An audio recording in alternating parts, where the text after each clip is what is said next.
Hello, everyone. Welcome to Wanderer's Haven. Is it Wednesday already? It feels like it was Wednesday just not too long ago, and now here it is again. And we are here playing in the chaos. Thankfully, tonight we have our full cast with us this evening. Thank you, Kev, for joining us. We missed you last week. There was some accusations. There was some accusations hurled your character's way. Just putting that out there. And I feel like I need to make a PSA statement here and now. It is referred to as the shard fields and not the chart fields. Just throwing that out there. And if anyone is interested, you can go watch last week's episode and find out what that was all about. Anyway, as I said, welcome everyone. I am the okayest GM, Miko, and I will be your humble host and game master for this evening. And I have the wonderful task of getting to introduce all of these lovely other people that you see on the screen. For, let's be honest, they're the real reason that you came here. And so I am going to shut up now and give them an opportunity to introduce themselves, starting with the amazing, the awesome, the wonderful, the my oos of the internet, Ian, my boy. Please, sir, tell us a little bit about yourself and your character that you are playing tonight. Hey, everybody. I'm Ian, or your boy Big on all socials, and I play Wraith, who is in a small emotional spiral, kind of huddled in the corner trying to sleep right now. But we're going to make it do what it do. I'm excited to see what happens next. Indeed. I'm excited for that too. I'm not excited that your character's having an emotional, situation. That's not what I meant. Yes, for the story. Yes, you are. For the story. It's so delicious. Yes, he is. I am excited to see what else transpires tonight. Oh my god, my foot's already... Deb, save me. I feel like that's my job every week. Every week. Here I am. I'm Deb. I play Maeve, the plant witch, the druid. She has some thoughts and feelings about what's happening. She's not really here for the drama. She feels really sad that her surrogate child, Sai, shut themselves away in a little tiny hut last week, and she has feelings. So I'm excited to have even more feelings. That teenager slammed the door. Yep. Speaking of teenagers slamming doors, hi Beth. Hey, what's up? Sai is not a teenager, just so everyone knows. This is an adult doing emotional teenage things. But yeah, I'm Beth. I'm playing Sai. Sai is a cleric of the Ascendant Nocturnus, also known as a Night Warden, and we'll see what kind of emotional drama we find ourselves in tonight. Yeah, there might be some of that. We'll see.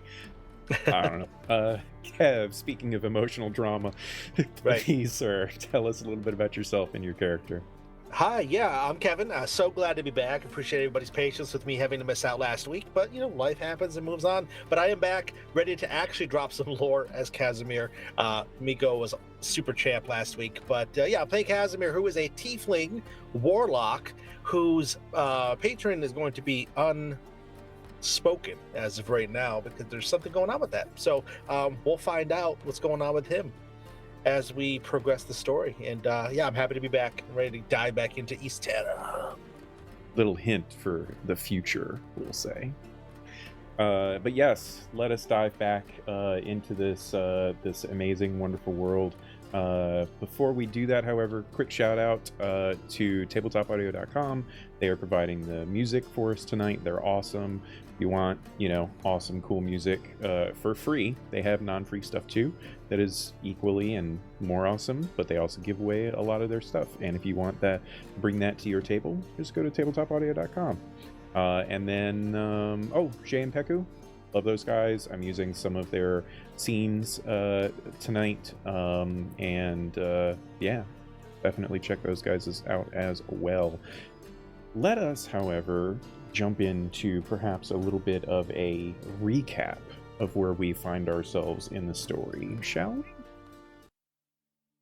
So, greetings, wanderers, and welcome to the enchanting land of Ysterra, with its binary suns and 3 moons that hold sway over the vast, vibrant lands of the world and the stormy, chaotic waters.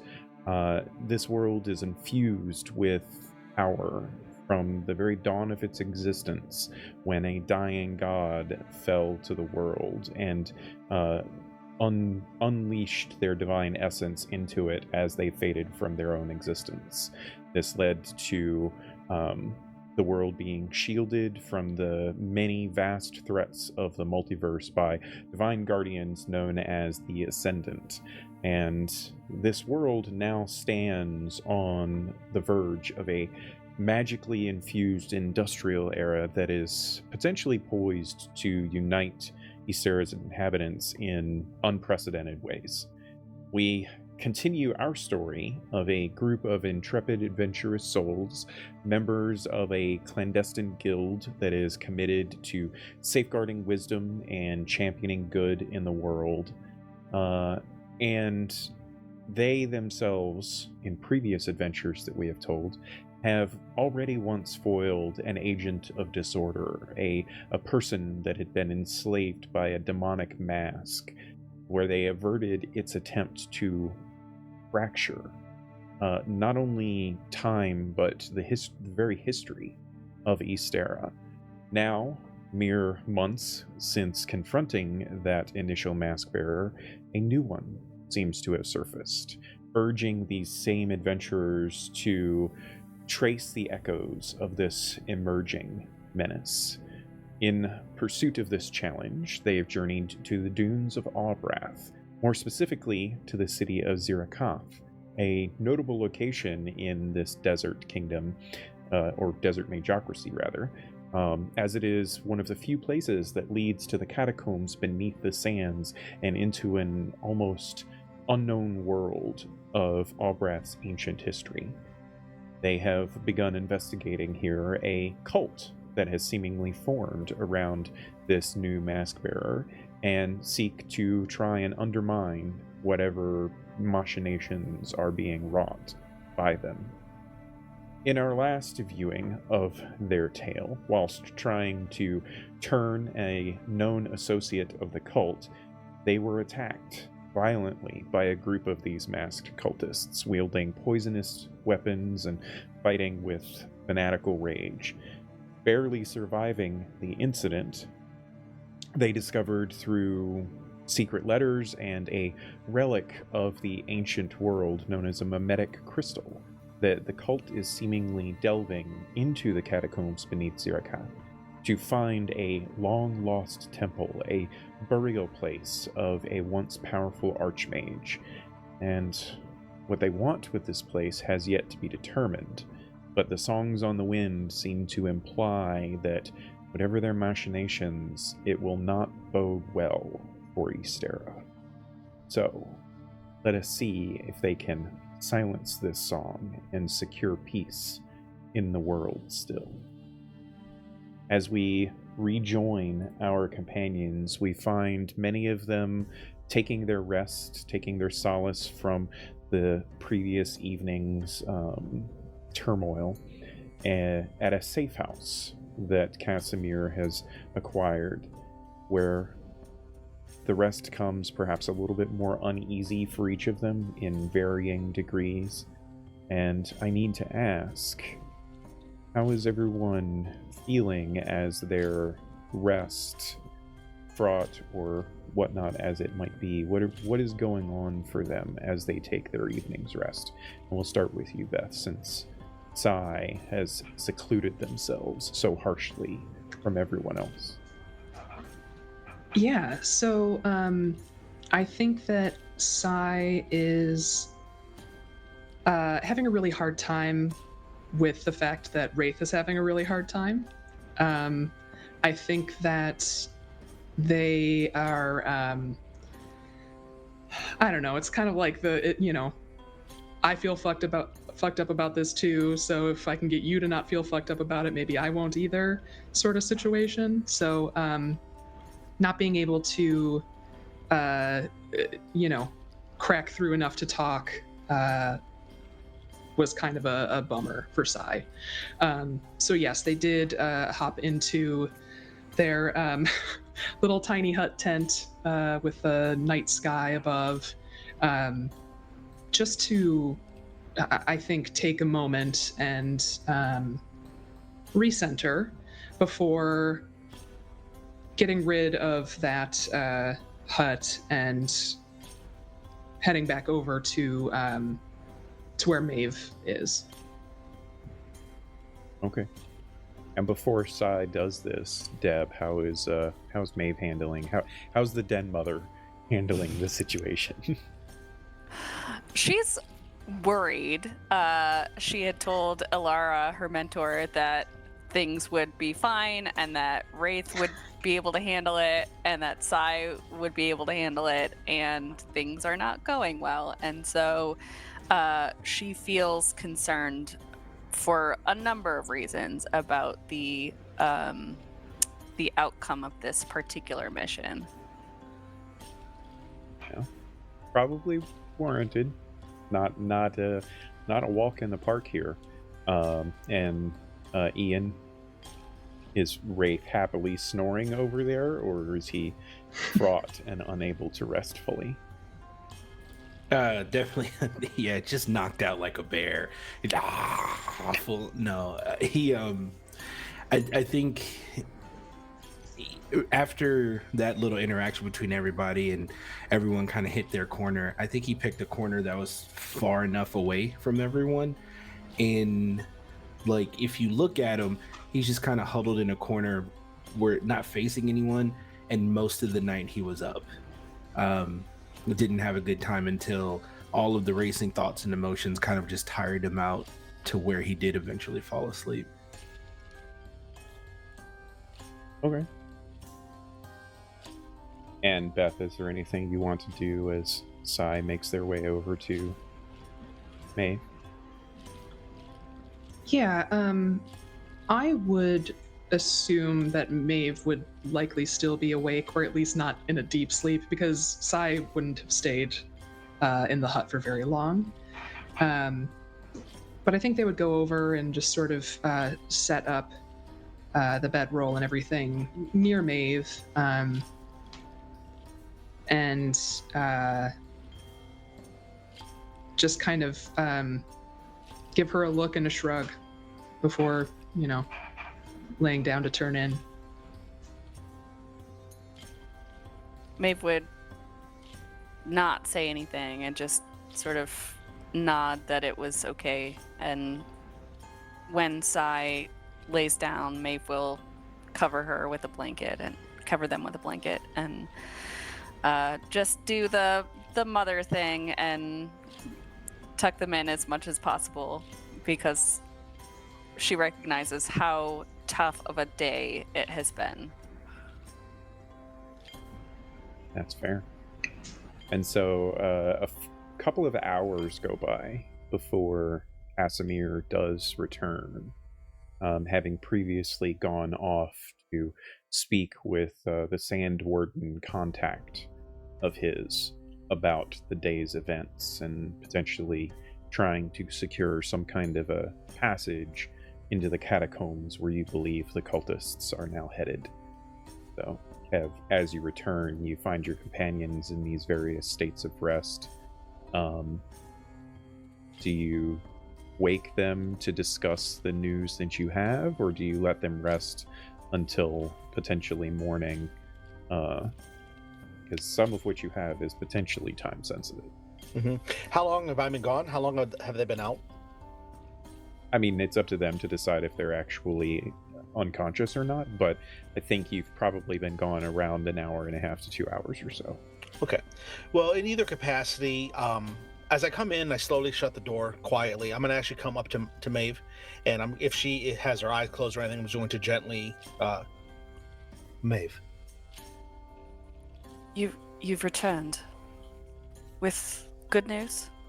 Of course, I have to return with great news. Actually, I have acquired this, and I'm going to reach into into my robes, my cloak that's kind of covering my horns and my features and whatnot, and I'm going to pull out two scroll. They look like scrolls, but they're smaller.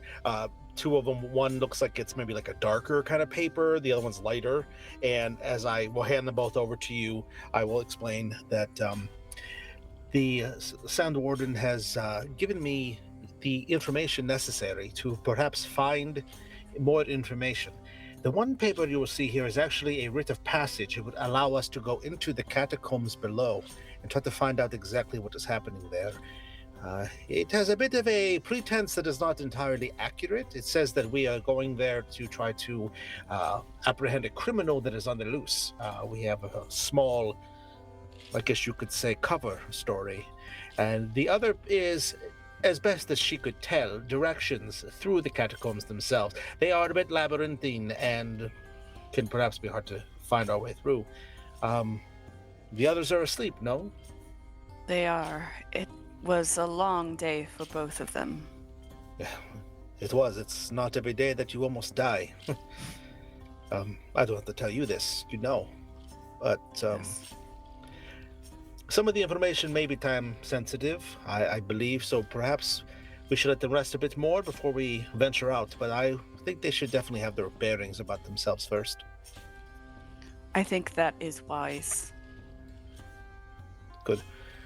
I want to, since we have a moment of privacy, perhaps speak with you about something if you do not mind. Of course.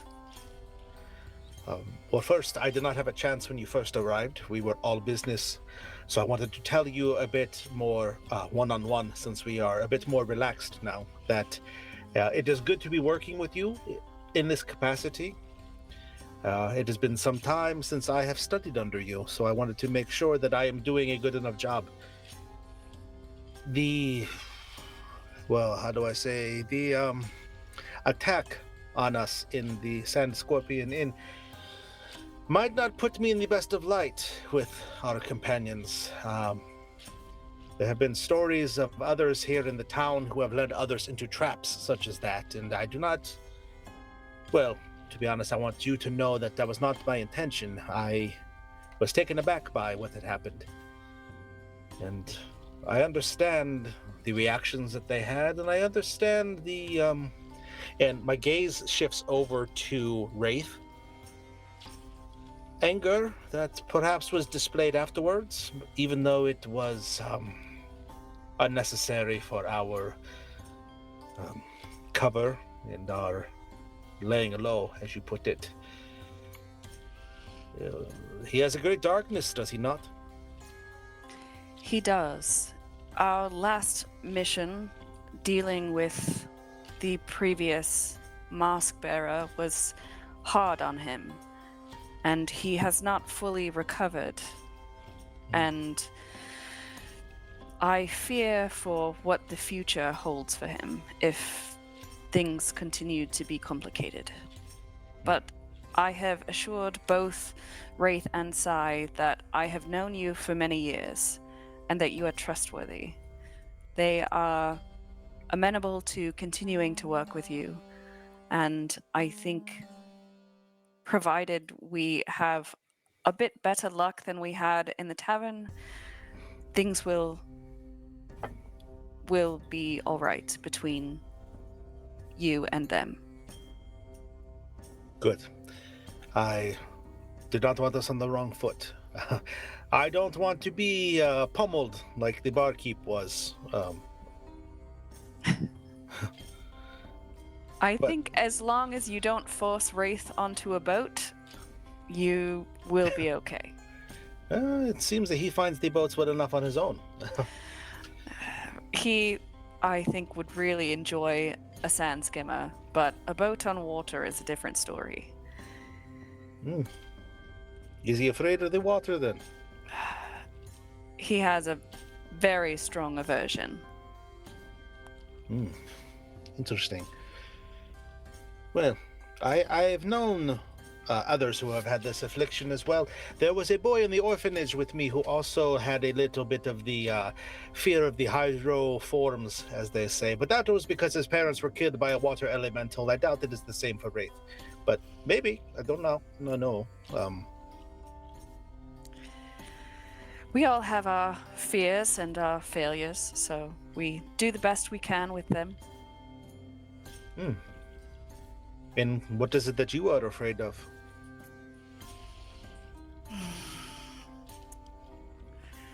This particular mission has brought up some fear in me for my companions and whether they can handle the road ahead.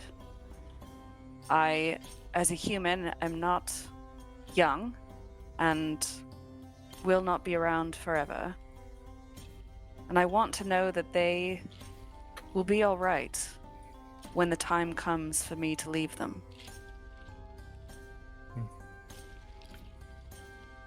You did not marry or have children. Is this correct? That is true. Well, that is a shame. Your words are touching, and I'm glad that you have found peace with your purposes here. If I may be so bold to say. Perhaps you should rest as well. There is a few more hours that we can let them rest, and then we will get up and going. If that suits you. That sounds fine. Do you need rest as well, or are you all right?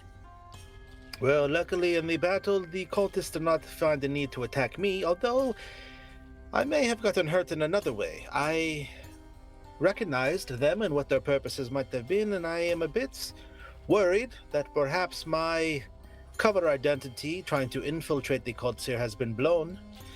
Because of that, we may have a harder time with part of the mission parameters. Well, we will cross that bridge when we come to it.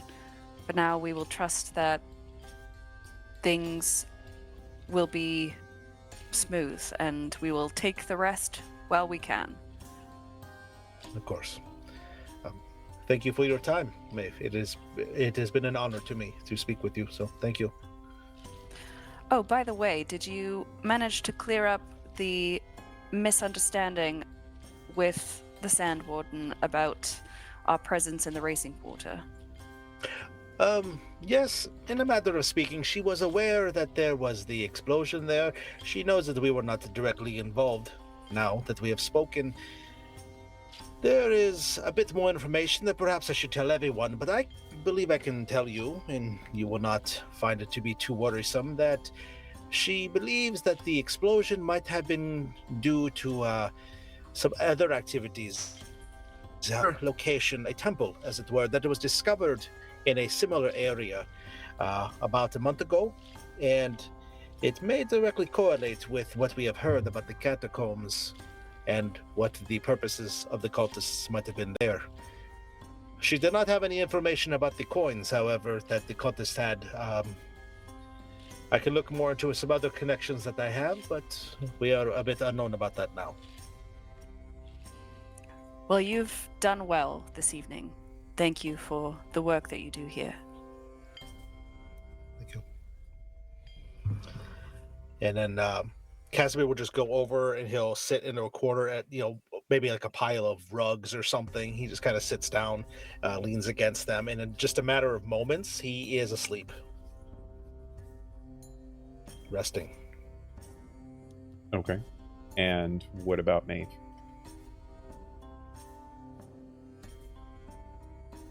Maeve would take the opportunity to get some rest and make sure that Sai and Wraith are resting as much as they can and take a nap. Okay, fair enough. So you will be able to finish your long rest before. I'm assuming that Casimir awakens everyone shortly before sun's rise, so that you all can discuss and make sure that you get to where you need to go as at the appropriate time. So you've managed to finish out your rests and are awakened by Casimir individually in turn and whatnot to discuss the plan further. Good morning, friends. Good morning. How'd it go? It was productive, I believe. I have told Maeve the basic parameters of the meeting, but I wanted to save the full story for everyone. That way, myself or she do not have to repeat. How are you doing, Mr. Wraith? Fine.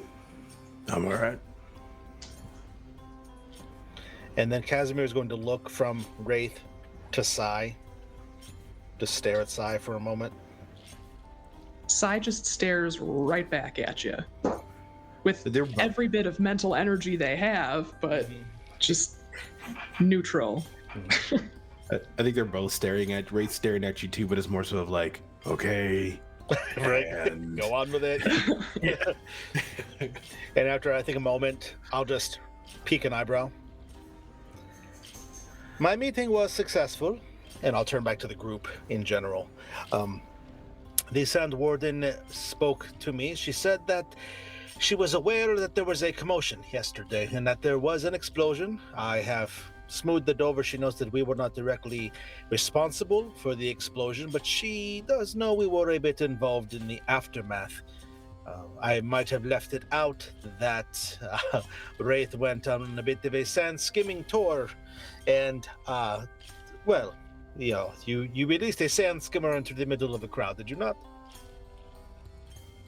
I fail to see the importance to it, but yes, Well, I did. She brought it up and she asked if it had anything to do with what we were doing here, since we were seeing people matching your description, actually. You cut a very big path with your big muscles and your very severe look. The chest hair all out and about. Although I'm not opposed to it. I was curious. Notice you. It's fine. Yeah, just whatever. I am not knocking it until I am trying it, as they say. Okay, it is all right. But anyway, we are off the path. What I wish to say is that she knows that we are trying to make a difference here. I have smoothed over that, but she has given me some information that I have given to Maeve. She says that there is information about a temple that was found beneath the surface of the city, in the catacombs themselves. About a month ago, it was found, and it would seem that the people who went and found it have mysteriously been unable to be located or talked to again. I would suspect that perhaps they were paid off, but perhaps murdering people to cover up secrets is not unheard of here. But she did tell me that she arranged for us to go into the catacombs. I will point to one of the rolled up papers that I gave to Maeve. She has provided us with a bit of a cover that we are hired hunters to go seek out a criminal who has escaped into the catacombs. And because of that, we have passage to go around and do in there. And we also have some directions that may aid us in finding this temple. It would seem it was too much of a coincidence to match what we have heard to what she has heard. So I am trying to facilitate that.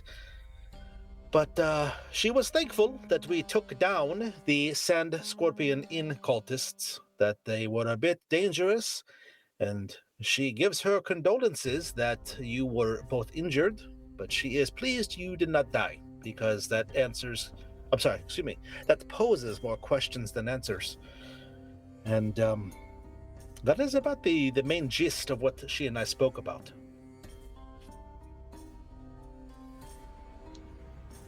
Okay. So we have to go like now. Is that? I believe it would be best, but Maeve is in charge here. I am simply the guide for the city. The information that we have does seem to be time sensitive, so this is our best lead and our best course of action. Very good. As I mentioned, the paper that she gave us will mark us as having a letter of authority that we can go down and we can explore, trying to find this criminal.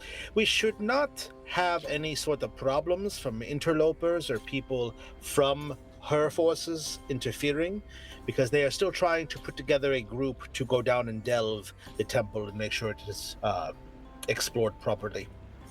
So we should be relatively quietly able to move about. Are you able to handle quiet, Mr. Wraith? Is that something you can do? And honestly, it's a little bit too early. Yes, I'll be fine. I'm fine. Looks at everybody. I'm fine. Okay, I can be quiet. good. But are you fine? I'm fine. Wonderful. Very well. Well, she entered that we should, well, I'm serious. She suggested that we should enter into the catacombs on the Eastern Delvers Pass. I can lead you there easily enough. It is a little bit of a walk, but not too far. You said that she gave us directions, I guess. Any other tips or warnings? Well, not particularly. Okay, cool. Just take it as it comes, I guess. She is not expecting us to have problems, but we have had problems twice since you have arrived, so maybe problems will find us. I don't know. It's possible. They Yeah. always find us. They're gonna find us. It happens. Yeah. Good. Did everyone eat a proper breakfast? Is everyone ready to head out, or should we wait? I know it is dark still, but dark is a good time of night. You can already see the lights or the sky beginning to lighten as the suns are beginning to crest on getting ready to crest above the mountains to the east. So Oh, damn, I Everybody have spoken carve too up. long. Sorry about that, everyone. All right, well, let's go. Let's go. So you had spent some time, already preparing yourselves, spells and abilities and checking your equipment and such as best you can. And as you begin to make your way across the city itself towards the Eastern Delvers Pass, the city is very different in these morning hours. The hustle and bustle has yet to take place. What previously you have dealt with as you cross the city is just a myriad of people and activities and sand and dust and the suns and the heat, and it's all been very kind of chaotic in a lot of ways. But in this pre-morning dawn, there is a serenity about the city of Zirakath. It is almost like it's an entirely different place. You see the occasional person here and there stepping from their home or their place of business, just like a mug of something in their hand, kind of just taking in the morning air, as it were. Anyone that you do pass at the slightest of interaction, there's a polite nod and smile or a welcome and blessed mornings and all of that sort of thing. And the serenity is inspiring in some way.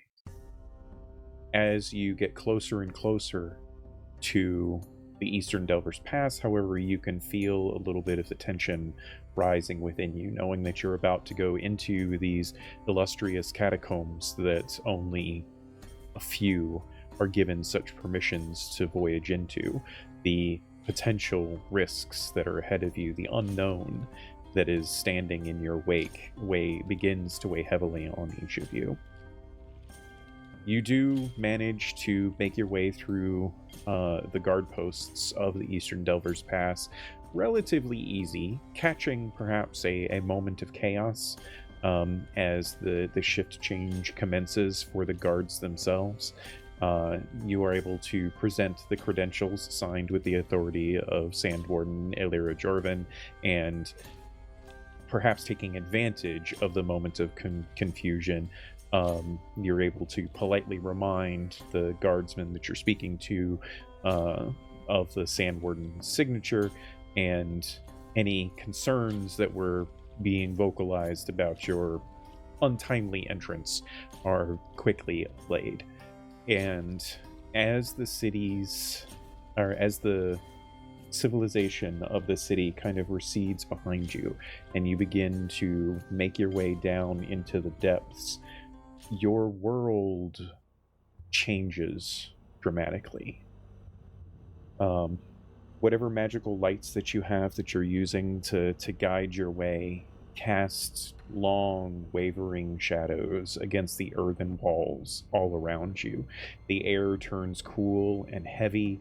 There is a noticeable dampness that you can feel, that as you get deeper and deeper, it begins to cling to every breath that you make. You can almost see some of that dampness in front of you as you exhale. It's not the chill of like winter air, it's just moisture that you haven't felt since your journey into these deserts. There are echoes of dripping water in the distance, as well as whispers of wind that fill the chasms and rile against the walls of the very cave structure that you find yourself in. Every step taken on this rough-hewn pathway of the catacombs deepens the sense that you are descending into Albrath's very enigmatic and potentially quite dark ancient history. Darkness itself feels almost oppressive in a way. As the deeper and deeper you go, you can feel the pressures on your body and your mind. Who would like to make a survival check to attempt to follow the directions that you have to reach the temple?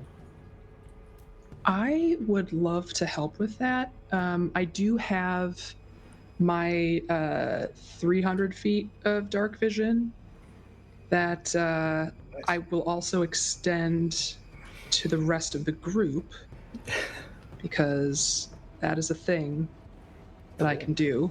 So we all have 300? Yes. Wow. For an hour, we all have it. I'll have it continued on, but Cool. we've got it for now at least.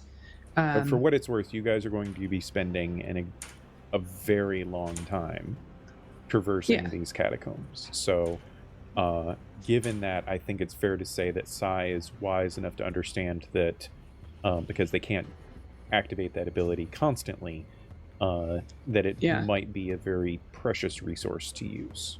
Just putting that out there. True. Okay. Well, none of you can have it. Ha ha ha ha. And I can still see, and so there. I'm assuming that you guys have the capability of producing light, whether it be torchlight or magical or otherwise. Please tell me if I'm wrong, because that could potentially get very interesting very quickly. Got it covered. Okay. So who's doing the survival check then? I'm good at those, so I can do it. Do that. Okay. How many people can assist? Just one? If anyone else is proficient in survival, they can assist in this. Is anyone else proficient? I am not. Okay. No. You also have I shape drops to keep in mind. That's an 18 plus 8, so 26. Nice. Oh. Guess what? We survived. Wow. Woohoo! Yes, so... we avoided that one trap. Good job. Well, it's interesting that you say that, because there isn't necessarily traps per se, but when you are traversing a vast natural cavern such as this, and when I say vast, I mean you literally are traveling miles and miles. It's as if you're walking through like mountains that you've traversed before in your travels. There's no sky above you, and it's very easy to get lost in a place such as this. because your sense of direction starts to falter as you're traveling underground.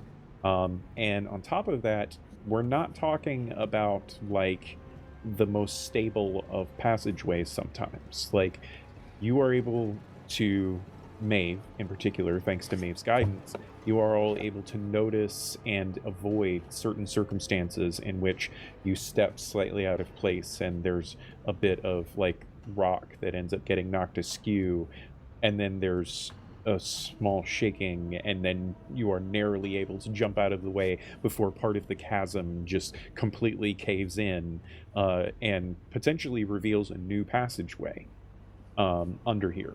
And so the entire place is frightening in an additional way once you come across this circumstance where at any moment, if you step in the wrong place, you might find yourselves falling or getting covered in rubble, or potentially causing a massive cave-in.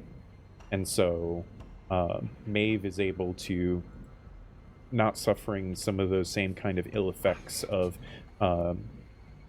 perhaps more able to maintain her sense of direction.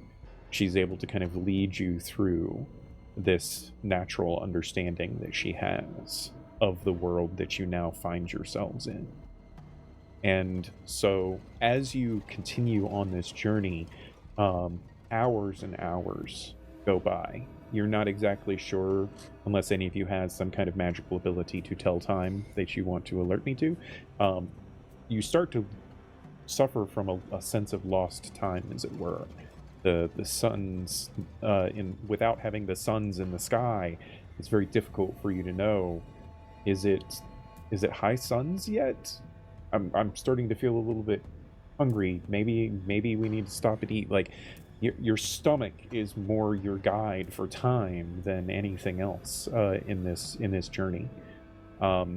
And just as you were about to maybe stop for a few moments, as the chasm, as you're in another portion of the chasm that kind of opens itself up and is a much larger space, you perhaps consider stopping to take in a snack or something.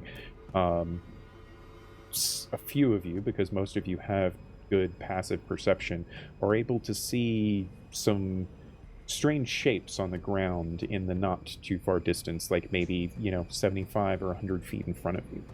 And since Cze has that amazing dark vision and a good passive perception, I will say that they were able to notice what appears to be a handful of bodies laying upon the ground in the distance.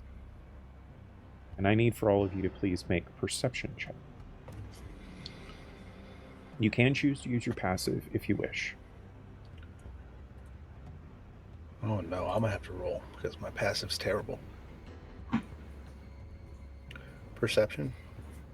I'm gonna have my Devil's Sight be activated too. I didn't mention that before. I didn't want to interrupt your narrative, but I have Devil's Sight as one of my invocations, so I can see in the dark as well.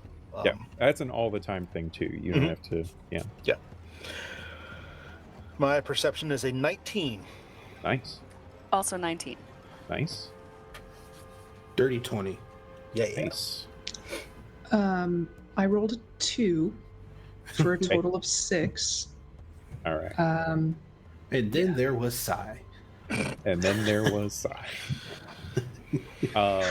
Yeah, so are you going to go and investigate these bodies? Anyone? I will tell everyone else about it, because clearly I'm not in the same plane of existence. I mean, I assume that Cze is just fixated on the bodies. Yeah. I'll go. I'll go check them out with them. Yeah, I'll go. Okay. Are Cze and Maeve purposefully like staying behind, or are you guys kind of venturing forward together to face whatever potential danger this might impose? I think Cze would want to move forward and everything, but I think being down here, they'd grab the sleeve of Maeve's cloak, and you see Cze looking at you with like fear and memory in their eyes, being down here underground in a place that is reminiscent of a place that they'd been, just with the lost time and darkness, and so they'll stick next to you wherever you end up going. Maeve will take Sai's face in her hands for a second and just kind of breathe in and out slowly, which is something they've done before. And Sai's really familiar with this breathing exercise that Maeve is leading. And after a couple of breaths, Good. are you okay? Yes. All right. And Maeve would stay back a little bit and just kind of be watching for anything else that might take her attention while the other two investigate the bodies. Okay. So then, as Wraith and Casimir are venturing their way forward, is there anything in particular, as you get within, say, 50 or 60 feet of these bodies, is there anything in particular that either of you are doing in this moment that you want me to be made aware of? I'm moving stealthily, That's just in case. That's a good call. Go ahead and roll stealth check. Cool. I got this. I have advantage on stealth tests for some reason. Why does it say that? I think one of your pieces of equipment gives you advantage on stealth. You're right. Yep, it says if you hover. So they're both the same roll. So it's going to be a dirty 20. All right. 26. Nice. Is there anything else, perhaps from Wraith, I should be aware of? I guess I'm looking for additional movement to see if there's maybe if this is a trap, maybe these people aren't incapacitated and it's just one of those types of things. So great. Okay. So yes, as the two of you kind of move forward, and Maeve and Sai kind of linger back, watching for any potential dangers, Wraith, you feel it first. There is a vibration in the ground, and it catches you a little off guard. You start to, fear instantly pops into your head of, cave in from, the journey that you've had thus far, and whatnot. But then you feel it very, very focused. It isn't in a, all-around circumstance like your previous, the previous situation was. You can feel it coming closer and closer, getting stronger and stronger in the ground, and then bursting forth from the ground in front of you is this this colossal creature. As the ground beneath you shudders and quakes, the very earth kind of rupturing up, chunks of rock and debris scatter in every direction, and before you stands this monstrous earthen elemental behemoth. Its skin is rugged and segmented, almost like a chitinous earthen stone of some kind, and a vast horizontal mouth kind of splits open as the creature emerges from the ground, and you can see that it is lined with rows of serrated crystalline teeth that look both predatory and adept for consuming stone and rock. And you can also notice that it does not appear to have any eyes, but rather small tendrils that quiver in the area of its mouth, as if it possesses perhaps other senses. And it walks upon 8 huge limbs that end in lethal claws, with muscular tendrils tipped with rock-hard spikes that kind of lash out menacingly from the rest of its torso. And as it stands in front of you, it lashes about and you can feel almost the essence of the deep earth has taken form and fury in front of you. And I'm going to pull a map while all of you roll initiative. Yeah, baby. Oh, what? We can't talk this down. I mean, We can't even try. Whoa, easy there. Calm down.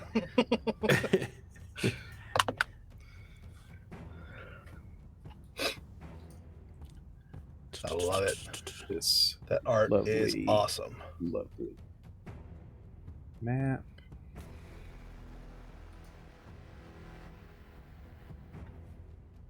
Okay, reorient a little bit here. He's not right in front of you there. You guys are actually like just a little bit further back.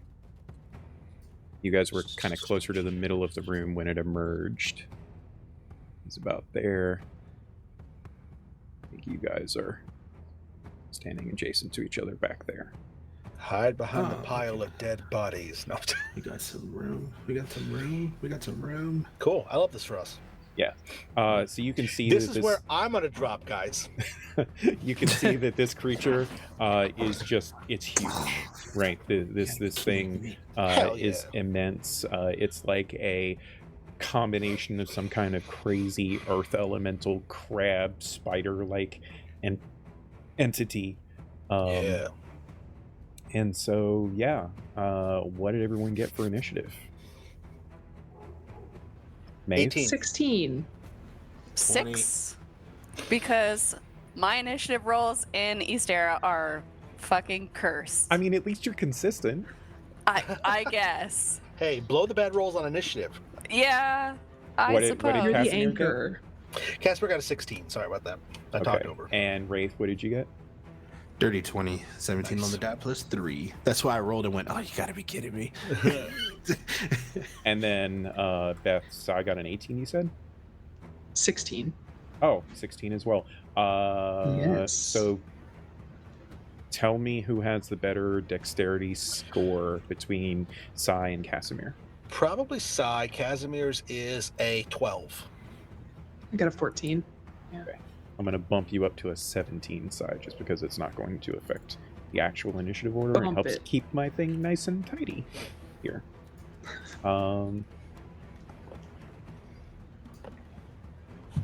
Yep. All right.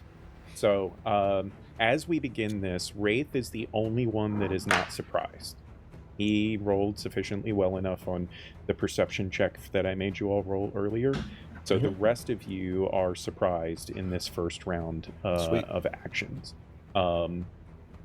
You technically get to go first, actually, Wraith, as this creature is like emerging up out of the ground, and its maw with its serrated crystalline teeth kind of opens up and lets out this in front of you, throwing chunks of rock in every direction as it emerges. Cool. So when you said that they don't have eyes, but they have tendrils that come from the side of the head to where they have other innate abilities to potentially see. Yeah, I mean, you're not unknown to the realm of monstrous entities, right? And so it's very, and particularly with your skills at locating weak spots, eyes are one of the first things that you go for when you're fighting a big monstrous creature, and this thing doesn't have them. So that stands out to Wraith in particular, and the fact that it like burrowed and was under the ground and whatnot. Are you proficient in Arcana or Nature? Absolutely not. Then that's all you get. Okay. Would you, Miko, count this as a free action to throw a rock behind the spider thing? You know what? Sure. You toss the rock. You easily are able to like snatch one of the rocks that are flying through the air as this thing emerges, and like grab onto it like it was going to hit your face, and you just like grab onto it and you're holding onto it as this thing pops up, and you just like chuck it behind the creature. Yeah. And there's a I'm moment. purposely trying to make a sound behind it. Oh yeah, no, I get what you're going for. And there is a moment where it's one of its small tendrils like twitches in that direction, and its form kind of shifts maybe a degree, but it is still facing front towards all of you as it does that. Okay. So attention's not easily diverted, but it's part of it. Okay, cool. Um, this cavern ceiling? No, is it too high? Definitely a ceiling, but it's easily like 30 feet up. So, 30 feet. and for what it's worth, Okay. this thing's arms are quite long, so you do have an innate sense that it has reach. Okay. Oh, it's got some reach on it. Okay, perfect. I'm 15 feet away from it right here. Or, yeah, roughly 15. I don't want to outright attack it. But I would be wasting an opportunity here if I didn't. Okay. Just real quick, so I know which direction, since Casimir is right next to me, I'm gonna like kind of whisper to him. I'm gonna whisper to him very quietly as much as I can. Are we gonna have to go through this, or do you think we can go around it?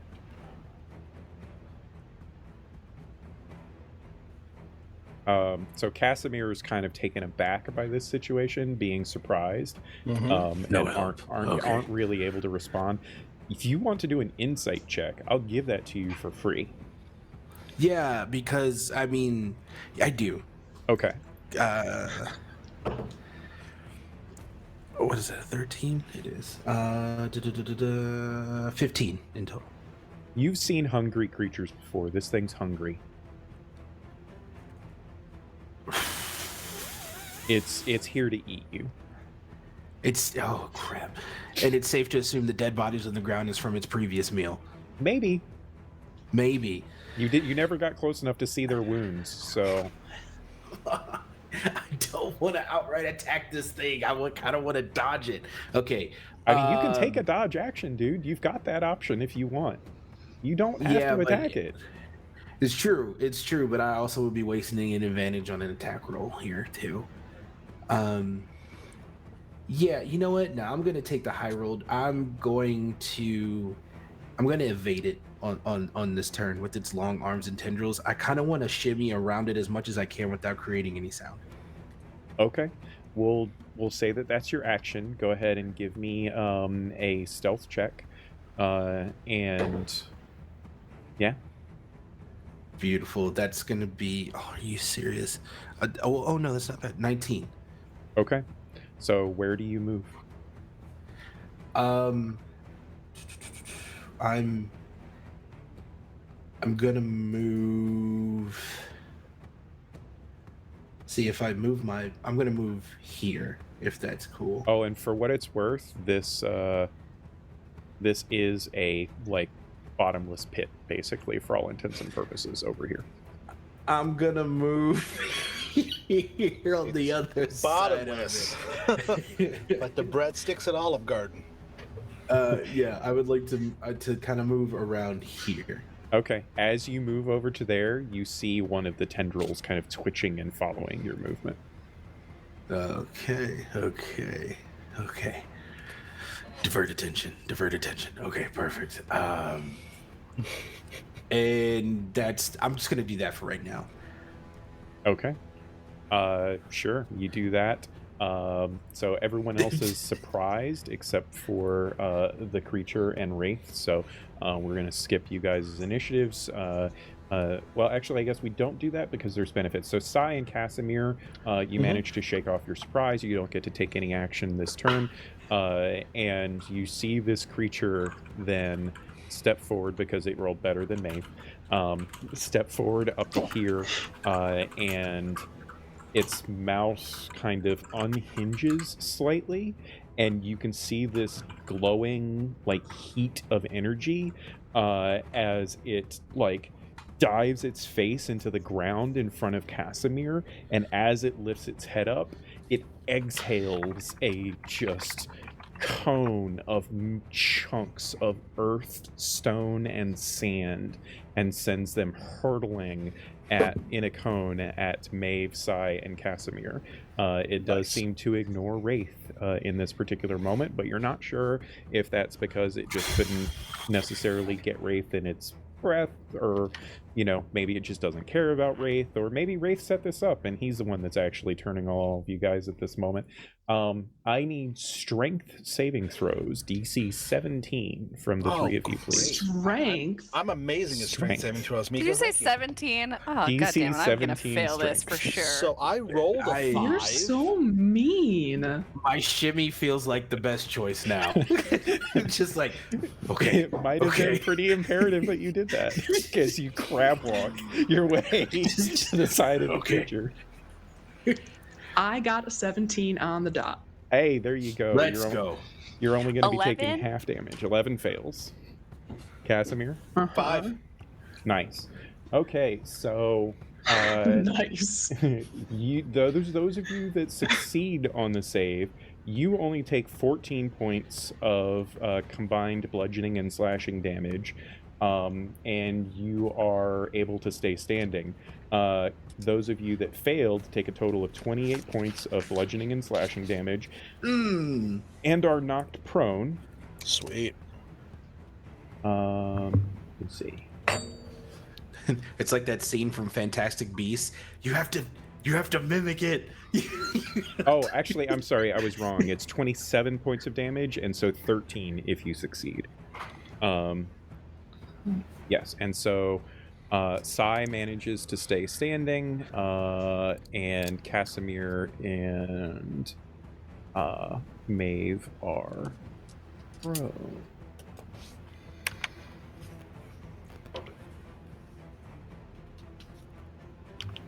All right, and so that is its turn. It can't take another action. And so then Maeve, last in the round, gets to shake off her surprise as these chunks of stone and sand and earth kind of pummel into her. And that brings us back to the top of the round.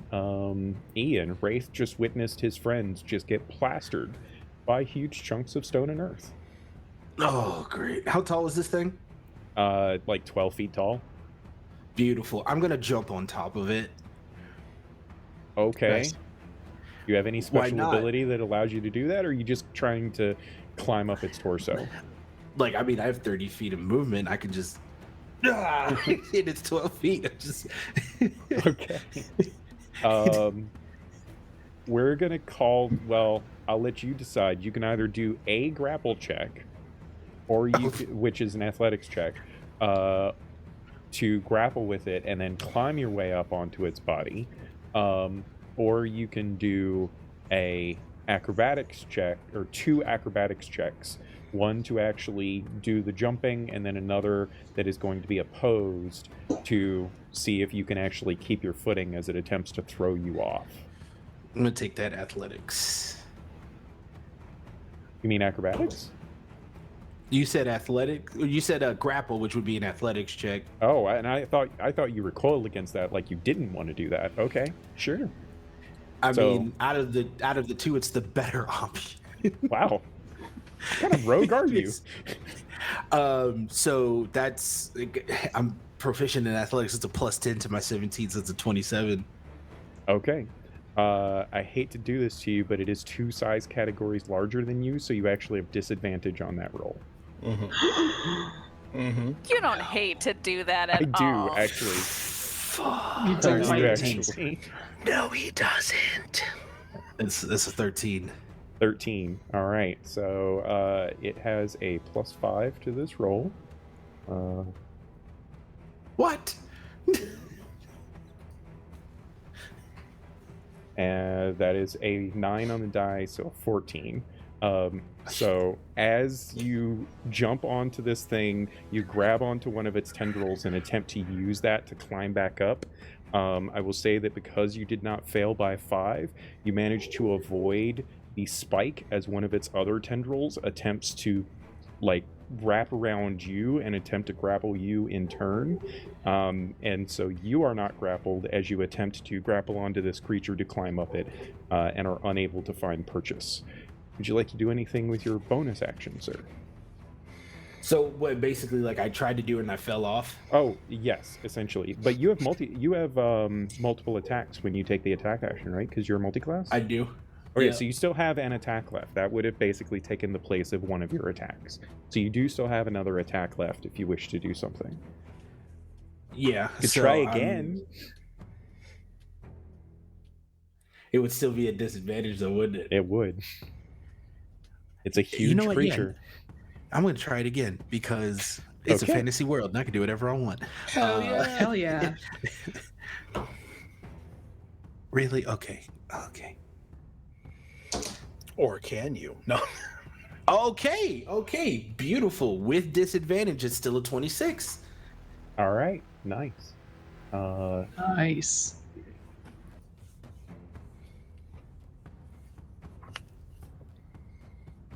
I rolled a 3 for a total of 8.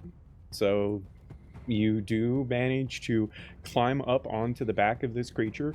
It is not technically grappled because it's huge and you can't technically grapple it.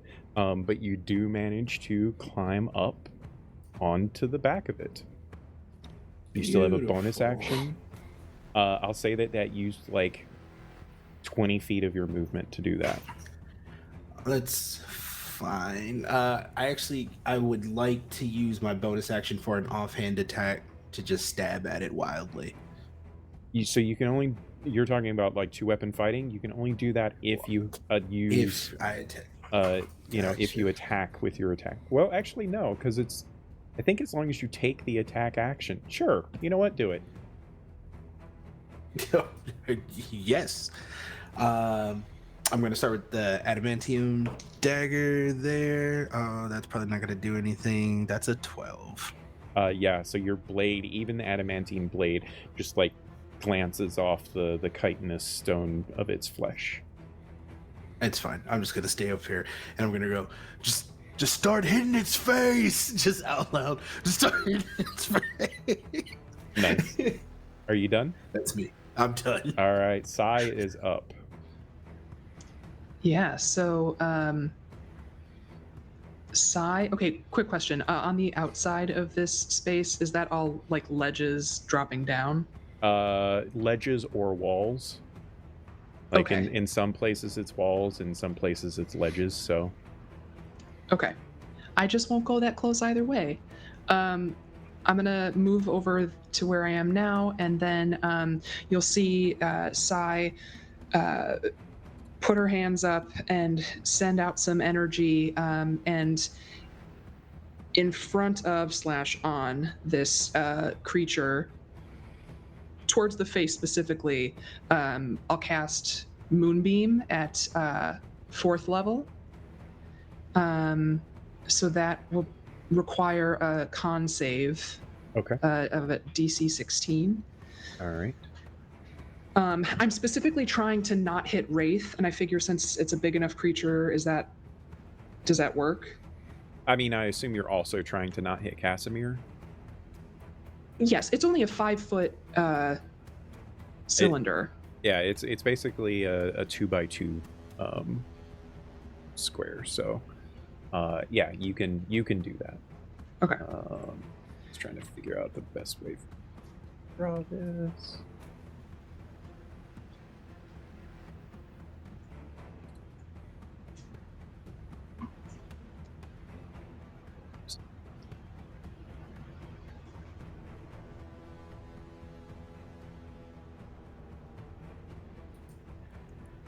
Random question, just because I saw this in the chat.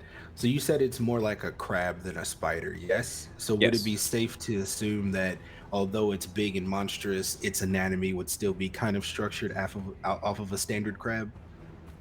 I mean, kind of, except it's apparent that it is a more elemental than actual beast. So Just you don't questions I know know where what to its stand. internal anatomy might be, but externally it visually is much more like a crab than it is a spider. Got it. And you said I had to do a Constitution saving throw for that, Beth? Yes, that's correct. DC 16. That's only a 10. Sensational. So that will be 4d10. radiant damage. Nice. So that's 27 points of radiant damage. The moonbeam will stay there until I decide to do something with it. Boom. And that's all I will do on my turn. Okay, nice. So, Casimir, you are up. I'm assuming that you are going to stand up from being prone. No. As I lie there on the ground, I take a look at everything, and I actually, as I'm lying there, because I'm not moving, my companions, if they do notice me at all, they'll notice that the shadows of the corridor here just engulf me, and I completely disappear. And in this moment, as I lie there, I look around, just my eyes moving, and I think, only one? And then I'm going to then look at this creature, and I'm going to cast a spell at it. Okay, what are you doing? I'm going to cast Banishment. Oh, Jesus. I'm on top of it. So I will cast Banishment, and it needs to make a Constitution. No, no, it doesn't. A Charisma saving throw, please. Okay. Correct me if I'm wrong. There's a material component to the banishment, something that the creature despises. Sure. Yeah, Right? it does say that. What do you think you have in your possession that would qualify for that? I have a small vial of Garlic and herb butter. garlic and herb butter. Exactly. Hang on a second. I've got some Cheddar Bay biscuits, and and I whip one out and chuck it at it. For these moments, I keep my crab openers. I've got a potion of spider climbing. Okay. So it's like Go on. water. Are you proficient in Arcana? Probably not. Let me see. It's a great question, Miko. Arcana. I have proficiency in Arcana, yes. Go ahead and roll an Arcana check for me. Arcana check. +4. Let's say your DC is 15 on Cut. this. Okay, 22. 18 plus Okay. 4. I'm assuming that you also have a water skin. And so you would know in this instant that your best bet is probably going to be to like spray water upon it as you attempt to invoke the banishment. Okay, yeah, I'll do that then. All right, sounds good. And you said it. I'm sorry. What kind of saving throw is it? It's a charisma saving throw. All right, DC 18. that is a 21. Nice. So as I just gesture, I put my hand out and I rematerialize because I move. And as I'm lying there on the ground, I just put my hand out, and the shadows, as they pull off of me down through the thing, and they wrap around its body and just kind of go and dissipate out. And then I kind of just With a kind of spray go of water as you, Yeah. hurl from your water skin a stream of nice, cool, and refreshing water upon its face. It splatters upon it, the shattering of the shadow kind of roiling around its form, and one of the tendrils that is currently not focused on Wraith kind of pivots towards you, and you can see this massive stony spike kind of pointed in your direction. Nice. And then I'm going to do half of my movement. I'm going to do a kip up. So I put my leg, I kick up, and I land up on my feet. And then the rest of my movement, which is going to be 15, I'm going to move to here. Okay. And as I do so, you're going to see I've got, as I'm moving, I kind of pull part of my glove away, and there's a really shiny ring on my left middle finger that has a bunch of ram's heads on it. Great. And that's it for my turn. All right. It is now its turn.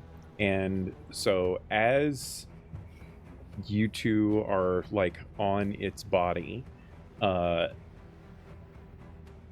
have a question for you, Ian. This creature begins to descend down into the earth as if it's burrowing. Does Wraith try to go with it? Or does he let go? I'm giving you the choice.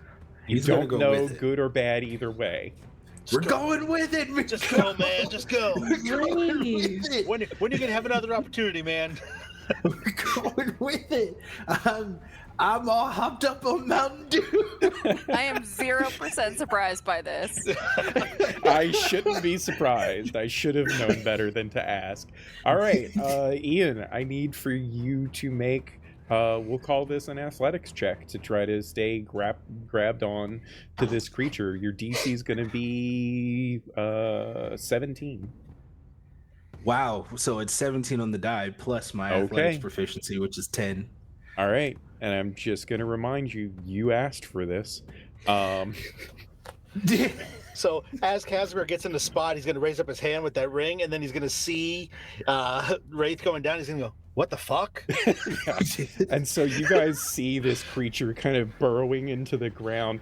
Wraith reaches down and grabs onto part of its chitinous shell of earth and stone and is like, yeah, motherfucker! That's legitimately it. It's just like, sorry, headphone users. Sorry, my bad. And yeah, this creature burrows into the ground. Correct me if I'm wrong, Wraith does not have a burrow speed, right? Nah. Okay. Nah. Didn't think so. Yeah. So it moves through the ground and bursts up out of the ground between Cze and Casimir. Wraith goes along with it. We'll call that 20 feet of movement for him. So Wraith is going to take... Thank you for raiding, Dirty Rollers. Woo! Dirty Rollers! Welcome, everyone. We are getting into some crazy elemental crab action here. Hell yeah. And Ian has decided he's riding the crab like a cowboy through the ground as it burrows through the ground. So I rolled like crap. Wraith only takes 4 points of bludgeoning damage through as he is like pulled and ripped through the ground. But then he has a first-hand view, basically, as this creature bursts back up from the ground, spraying rock and stone everywhere. I need, in this burrowing burst, I need for the three of you to make strength saving throws, and Ian, because you were right on top of this thing, you're at disadvantage on this. Okay. So I'm sorry, I need to make a strength saving throw again? Yes. Is this what I heard? Yes. Oh, man. Oh, God. 7. That's a failure. 19. That's a success. I'm such a weak little warlock. And Cy? That's a natural 1 for a total of 3. When the crab bursts, all of a sudden Wraith is shirtless. You don't know why. You don't know how. It just happened. Come on, brother, let's do it. So we'll get to the good portions about all of this in first. So Wraith gets to actually you are going to be beside this creature within 5 feet of it, but you get to decide where on the map as you do get thrown from its form, but you manage to basically prevent yourself from being thrown a great distance. So you get to put yourself somewhere within 5 feet of the creature. Basically just be with like touching bases with the creature there. And you only take 14 points of bludgeoning and slashing damage. Casimir and Cy, on the other hand, take 28 points from the effect of this. That's fair. Casimir gets thrown to here and is prone again. Beth, I need for you to roll. We're going to call it a 50-50 chance. You can either roll a d20 and, tell me if you got 10 or below or 11 or higher, or you could roll a d100 and give me the number. It's up to you. I will tell you now, you do not want to roll low. Okay. Let's just fucking go. I'm sorry, what are my options again? I can roll a d20? You can roll a d20 and just tell me what you roll. Flip a coin, Beth. Get crazy. Flip a coin. How's a 4? How does a 4 work? That's high on a d4. Was that a d4? Yeah, that's high then. I need for Cy to make a dexterity saving throw, please. Oh yeah. Fantastic. That's a natural 19 for a total of 21. Hell Let's yeah. do it. Okay. Sai gets thrown 15 feet away from the creature over to this chasm. Of course they do. That's you. You had 50-50. You had Yep. the choice. And Sai barely manages to grab onto the edge of the chasm as they are about to fall into the deep dark, which thankfully they can We're see fine. in. Yeah, that's great. I can see the ground as it rapidly approaches my face. I did roll a con save to maintain concentration on my moonbeam, and I got a 16. So, there's great. that. Nice. So you fail then, right? Do I? 16? Oh no, the What's DC is the- half what's- the is half Yeah, the it's half damage the that you damage take. you So took yeah, if you it's beat higher it by than 10. 10, Yeah. No, Okay. you do manage to take. Whew. Yeah, Great, guys. it's 10 or half the damage, and you do succeed. So, right, because you took Right 20. on. All right, nice. Yeah, so that is its turn. Maeve, as you shake off. Do I finally get to go You now? do finally get to go. I've Yeah. not done anything at all yet. Well, Great. You see Sai there's some rocks actually between you and Sai, so you may not necessarily see that Sai is clinging on to their dear life at the moment, but All right. I'm gonna cast confusion on it. okay.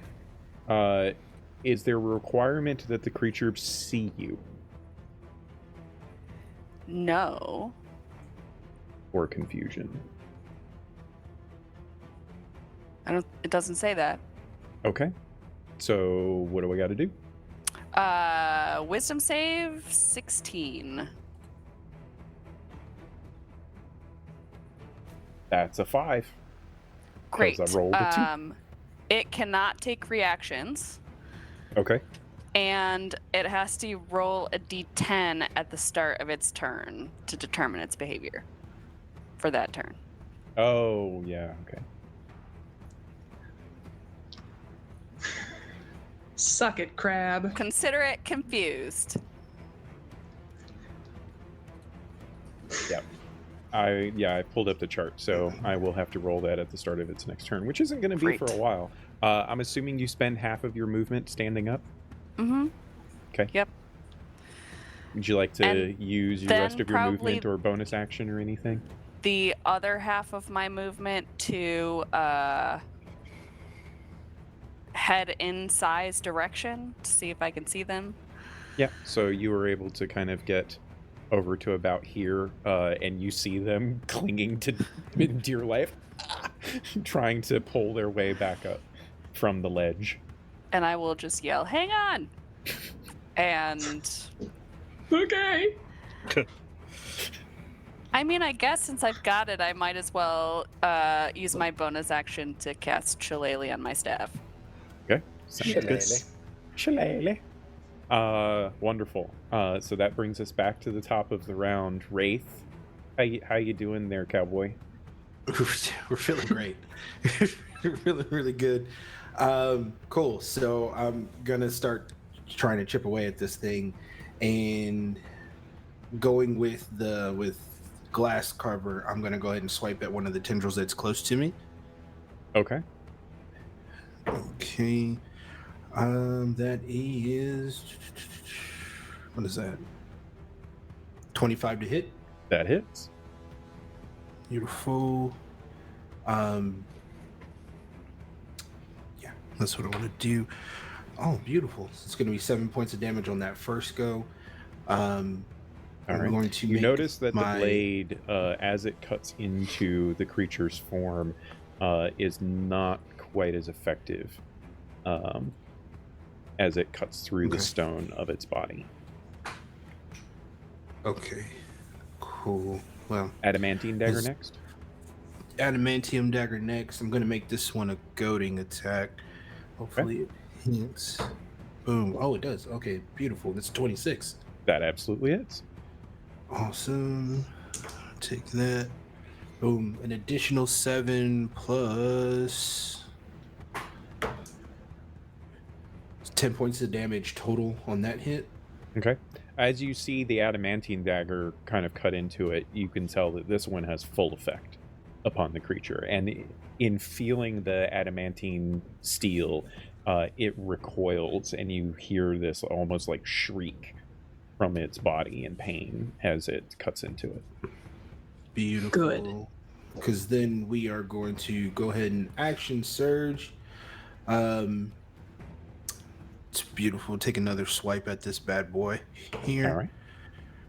Oh. 22. That hits. Okay. Boom. That's 5 points of damage on that. And then Is that from the glass carver or from the adamantine blade? It's from the adamantium dagger. Okay. And then the next one is a 17 to hit. That just hits. Just hits. Beautiful. And they take 7 points of damage from that as well. Okay. Beautiful. Bonus action. Offhand swipe. Yeah, this one will have, since you did both of the other attacks with the adamantine dagger, the bonus action attack will have to be with glass carver. Yeah. Yeah. Okay. What is that? 18 on the dot. That hits. And that's 5 points of damage. Okay. So again, that blade isn't quite as effective, but it does tear a small chunk. So you just unleash a flurry of slashes upon this creature's arms and claws and such, tearing away chunks of stone and earth that go flying away from you, shirtless, screaming in this thing's face. Wraith just unloads upon its form. And for some reason, he looks like he's in his element. He's like, all right, we're having a good time now. Like, why didn't you multi-class barbarian, bro? I wanted to do something, and I don't know. Fighter rogue seemed nice. I mean, it's got its benefits, but yeah. So that brings us to Cze. Cze is currently hanging on for dear life. Do you wish to attempt to use your action to climb up from the ledge? Nah. I would actually like to use my bonus action in this dim/darkness to use my Steps of Night ability, which grants me a flying speed. Oh, okay. So it's like I'm just walking upstairs. So with this, it's equal to my walking speed. So I could get 30 feet, correct? Even though I'm hanging? Well, here's the thing. As you're hanging off the ledge, yes, you can get this. But the moment you step up onto the stone, you're going to be within Maeve's light that she is doing because she can't see otherwise. So I've been kind of playing it loose, but at least one of you has to have a light source. And it was indicated earlier that Maeve has that capacity. So I'm assuming Maeve is generating light, which means that you won't have shadow in her in radius of her. So I'll give it to you at the ledge that there's some shadow there that you can use your feet and step up. And it'll use like 10 feet of your movement to do that. But once you step onto that stone, you are no longer going to be able to fly. Cool. That's totally cool.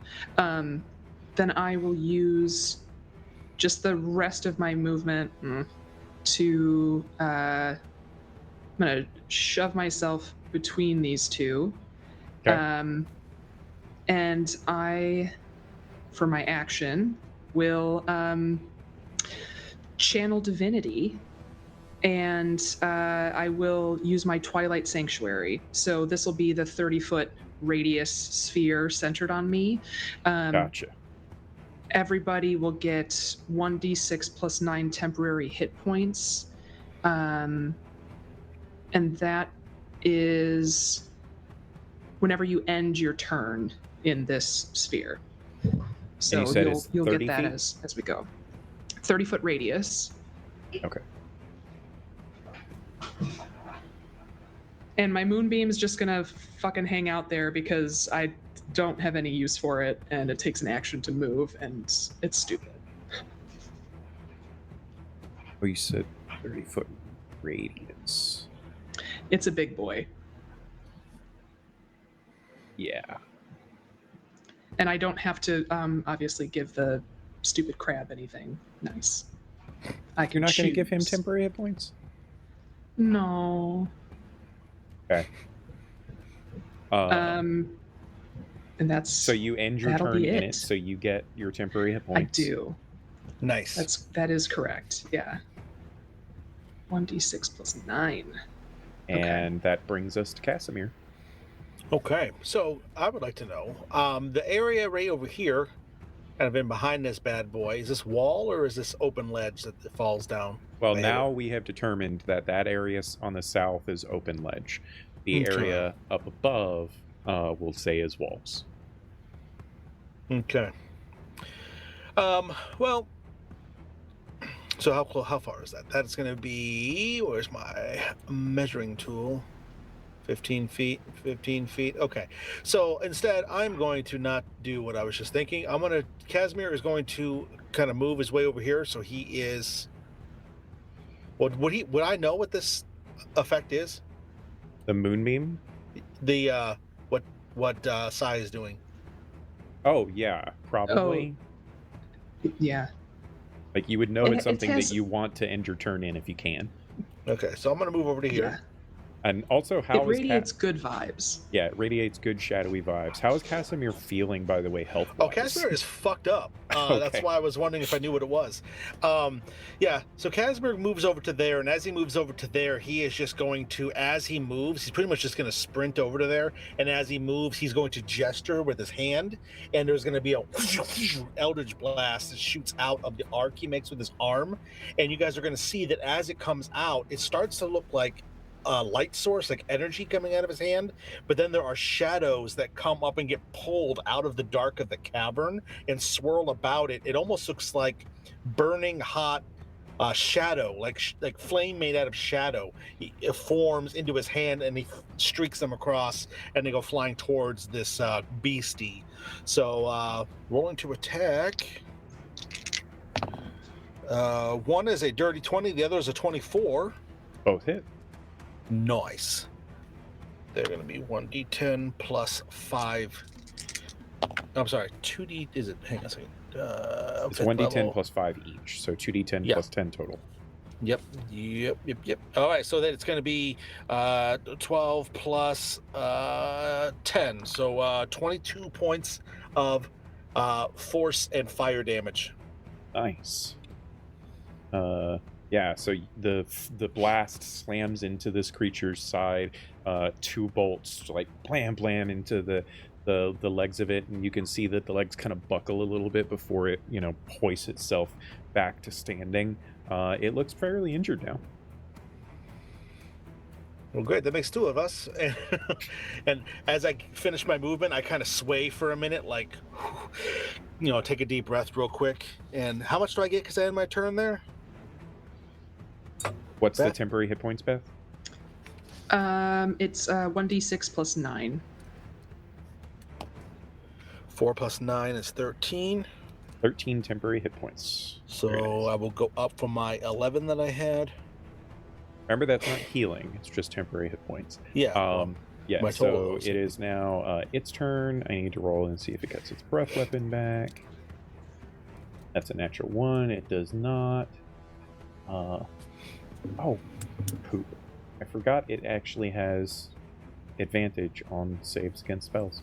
Too So late, now I have guess. to do a d10 for the confusion. Actually, you know what? Deb, why don't you roll the d10 for me?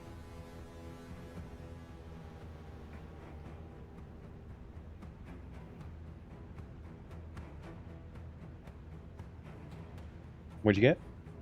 Fucking, I got a 9. 9. Oh, the creature can act and move normally. Wonderful. Nice. The only time that D&D Beyond doesn't... God, it's always fucking with me.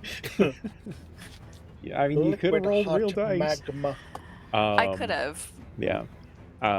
So it is not particularly pleased by the whole confusion. It actually has one of its things is called magic aversion. And so it is not particularly pleased with the magic that Maeve uses. So it is going to step just a little bit closer. It has reach, and it's going to start some attacks. So it gets to make 3 claw attacks. So we will start with Ooh. those. We'll go, well, you know what? We'll just go one on each of you. So first attack on Maeve is a 19 to hit.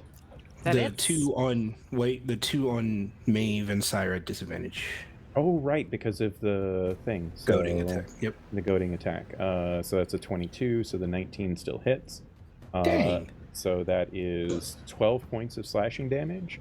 And then I will roll at disadvantage on Psy. That is a 14 to hit, which I think misses Psy, right? Misses, yep. And then the third claw is going to be on Wraith. No disadvantage on... That is a natural 20 for a 29. Yeah. So that is total of 21 points of slashing damage as it slams into him. And then its last attack is going to be a tentacle attack on Maeve. Still at disadvantage, actually, because of the other thing. So that's 17 to hit. That'll hit. All right. I need for Maeve, please, to make a DC 17 strength saving throw. And she takes 10 points of bludgeoning damage as this thing attempts to grapple her.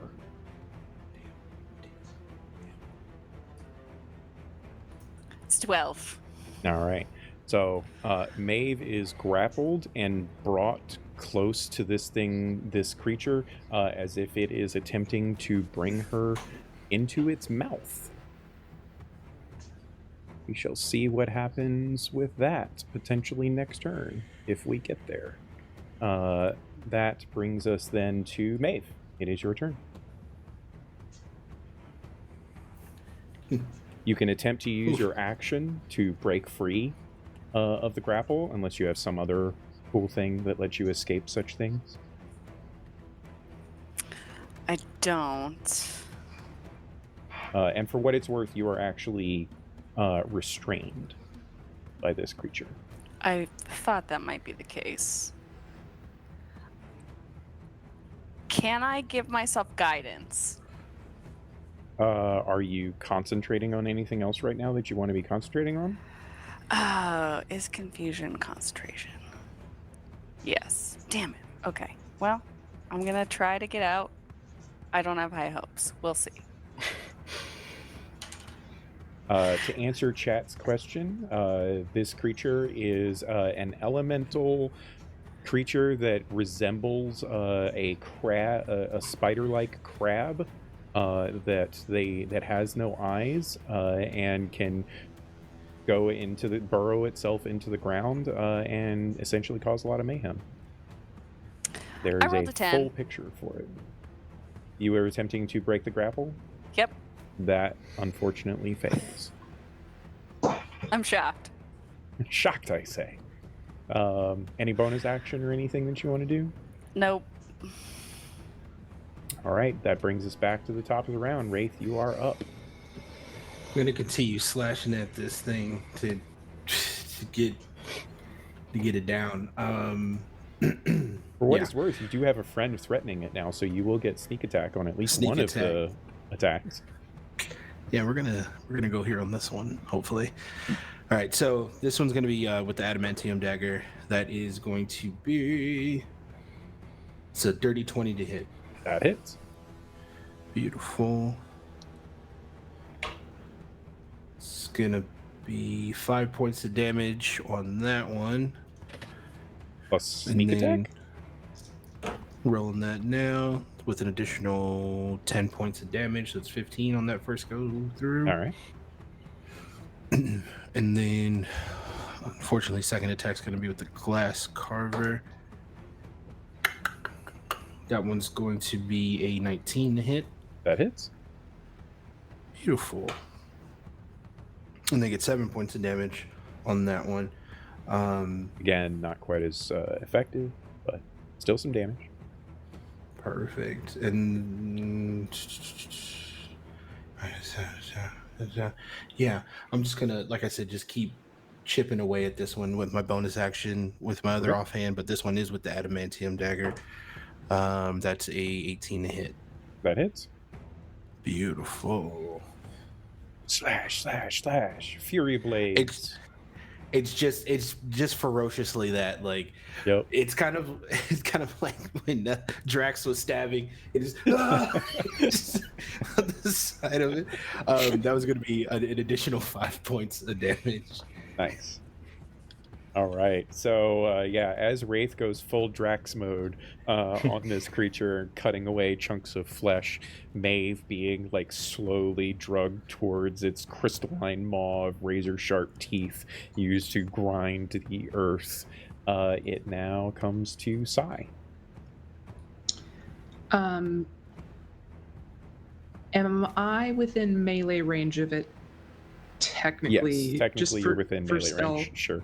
Okay. Also, Deb, don't forget to roll your temporary hit points. You ended your turn. Oh. Yes. Deb Yeah. and Ian, you both ended your turn. It's D6 or D8? D6 plus D6 D6 plus 9. Yeah. Yeah. Thank you. What a nice DM. Right? Don't forget. I don't He's know got his why moments. people think I'm always trying to like ruin their game or something. I'm pretty Come on now. judicious. What you doing there, Um, Beth? Would I know that because Deb had said that the spell didn't allow for reactions. Does that still happen if or did the roll that she rolled like negate the spell entirely? Would Well, I know actually, this? Does it matter? Deb, did you make your concentration check from the impaling I did damage not that you took from actually. before? You took some Good throws there, Call. so we should actually check and see if the concentration is even active right now, or the confusion rather. That is a dirty 20. Okay, yeah. I'll say that you and Sai and Maeve are very close knit and understand what each other does. So I will absolutely say that Sai has that understanding. Cool. Then I will back up just enough to effectively send a guiding bolt at this stupid crab. Sure. I'm gonna go 4th level. Okay. Fingers crossed. It's a 19. 19 hits, yeah. Oh, thank God. Okay. So that will be a total of 22 points of radiant damage Damn. as this stupid crab gets just lit up with this smoky sort of light. And then Casimir, then you'll have advantage. If on your Casimir attack. attacks, maybe he's not going to attack. If you attack, Maybe he's going you to have try to free advantage.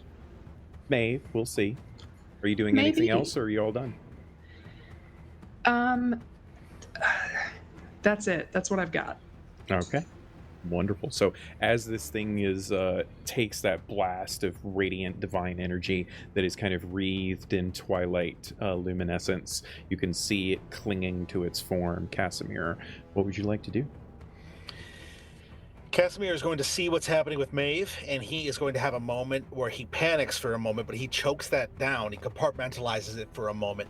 And what he's going to actually do is he's going to, again, gesture, and the shadows behind this creature are going to start to swirl and morph and become amorphous and move in faster and faster, forming into a ball that's going to spread and pulse and spread. And then it's going to, as Casimir raises his hand, and you can see his fingers start to elongate slightly, the horns on his head start to stretch, and there is a wreath of shadowy fire that burns between them.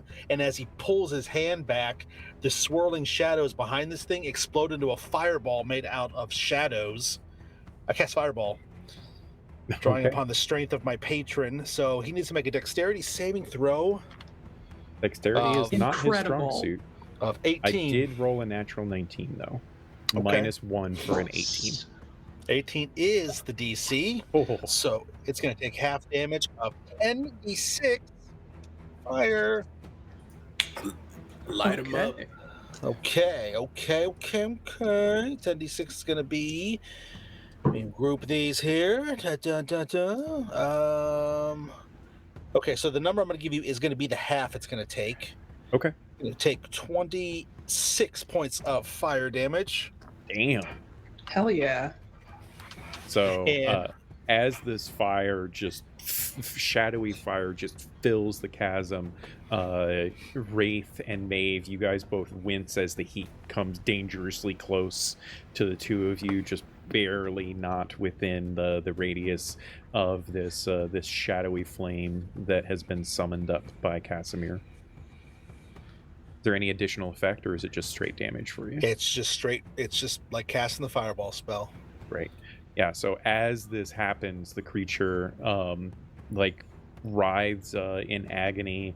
It is quite used to heat and flame, so maybe it doesn't hurt it quite as bad as you would have thought, but it definitely is very, very hurt in this moment. And so does that end Casimir's turn? Yep. Yeah. So he's going to take 1d6 plus 9. He's going to get back temporary hit points, right? Because it stacks, right? No, temporary hit points do not stack. So it replaces it if it's higher? Yeah, it replaces if it's higher. Okay, it's not higher, so it'll just be what it was. So. All right. So Deb, roll that confusion. Come on. This is going to be very determinative of what happens next. Let's go, That Maeve. Let's is go. a 6. Okay, so 666. the creature doesn't move or take actions this turn. It is still grappling yeah. Maeve, though. And you can see that the magic is kind of having an effect on it as it is throwing its head back and forth from Maeve.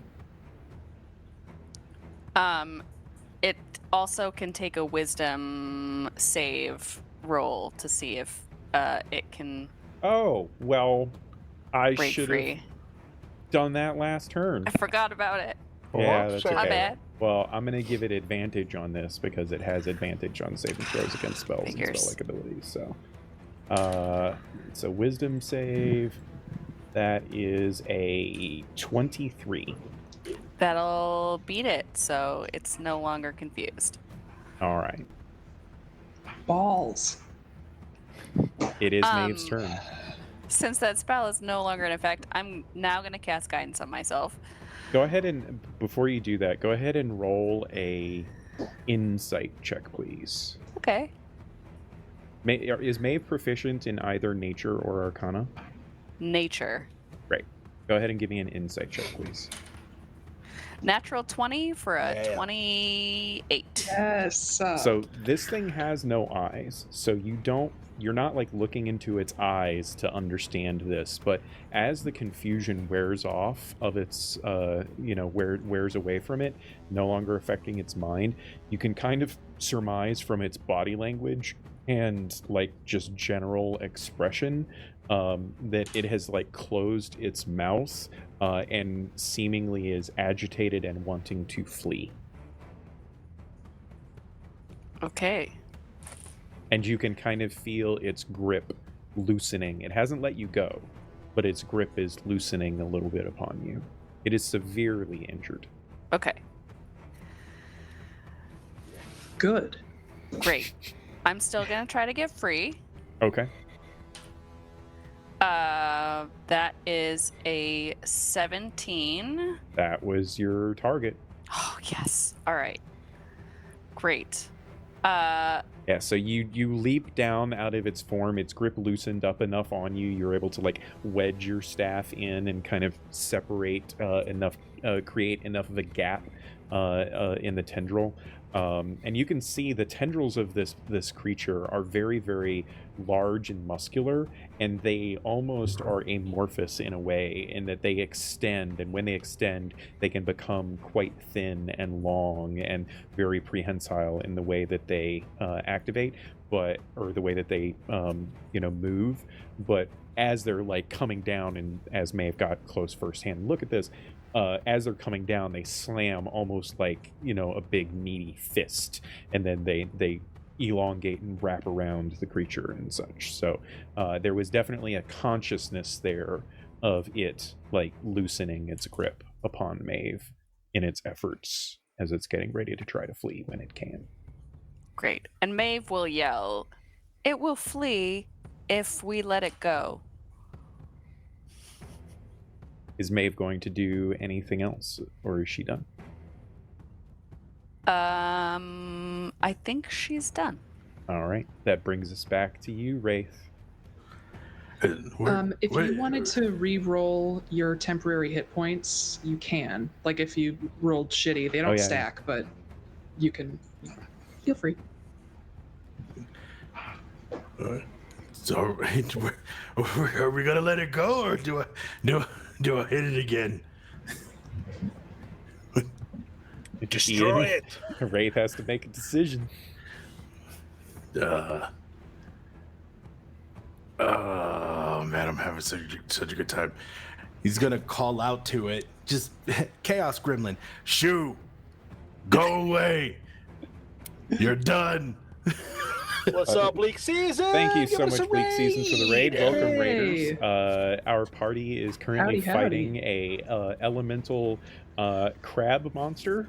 And they have beaten it down to the point that it wants to flee, and now we are trying to see if they let it flee. Yes. And so Wraith just yells at it, shoo, kind of waving knowing he can't that it can't see them, but he waves the daggers in its general direction anyway. Do you attack or do you not? I'm gonna listen to Maeve in this situation and just go. All right. You can go now. Sigh.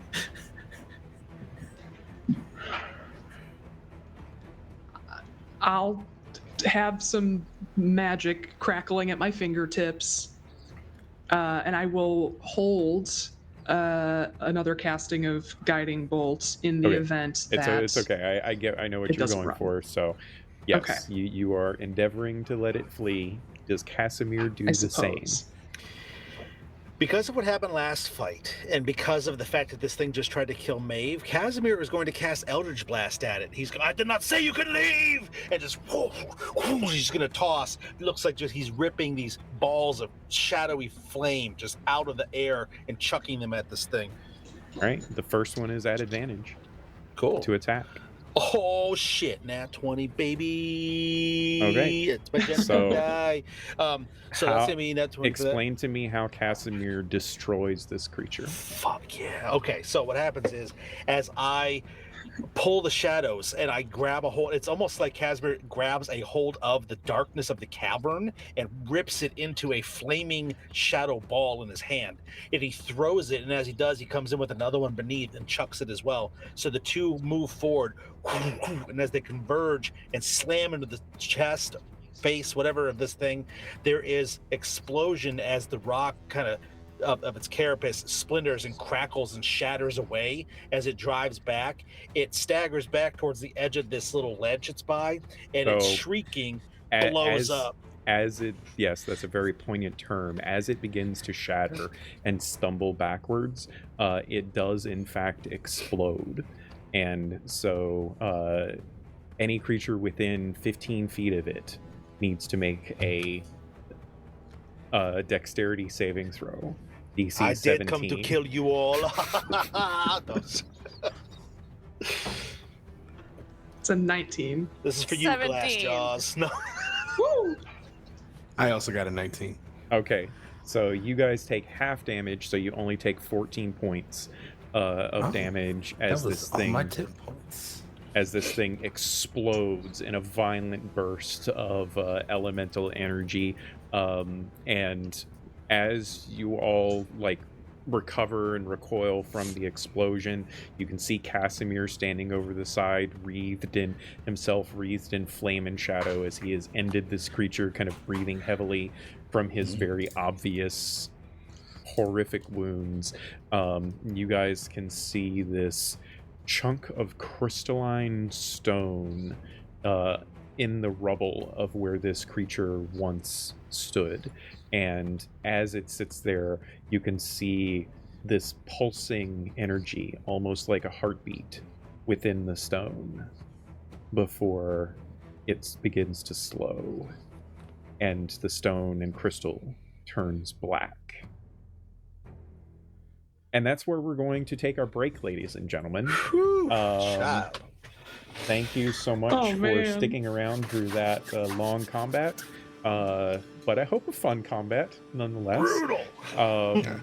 We will be back here in just a few moments. We're going to take a very quick break. Yeah, we will return very shortly to see what the rest of the catacombs have in store for our intrepid and very injured adventurers. We'll be right back.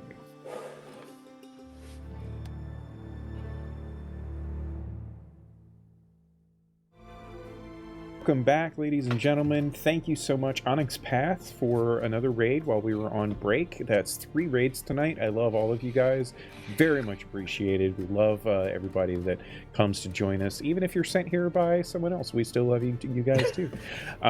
Thank you so much. And yeah, I got some feedback while we were on break there that fight was actually fun and they liked that monster and stuff. And so I'm just going to throw this out there. If you guys are interested in the things that I make, you can check out my link tree and find links to my stuff on D&D Beyond. I have shared that monster. It is called the Tenebrious Brew, and you can see all of the crazy cool stuff that it can do if you want on there. But yeah, we're going to jump right back into the thick of things because we're already pushing a lot of action. So as we come back, our intrepid adventurers have just managed to slay this monstrous elemental creature, seemingly in its home or in its, territory, as it were. It did seem to possess a kind of intelligence, but not one that would normally be equated in the same way as perhaps our companions themselves. And so while there may have been a moment of understanding in its final time, there was still, a bit of elemental fury there, perhaps.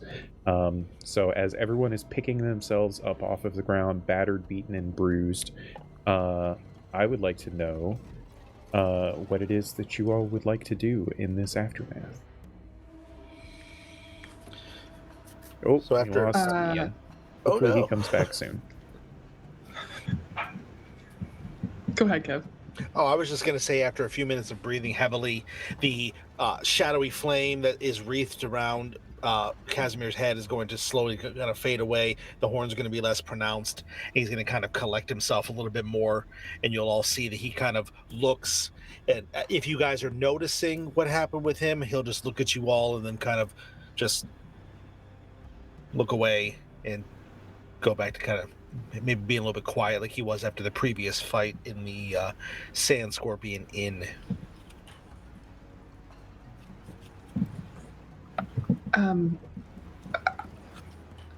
Is it worth healing up now? I think we should. Yes, please. Okay. You can I'll, also take a short rest if you want, just throwing that out there. That works too. We should probably rest here for a bit. I think we all are feeling sore at the very least. Yeah. I'm gonna plop down onto the ground, and because I'm severely wounded. Because once the temporary hit points go back, I'm at like 10. So I'm severely wounded. I'm very weak looking. I'm just kind of breathing heavy. I kind of put my hands on my knees, just kind of sit there. That was unexpected. It was.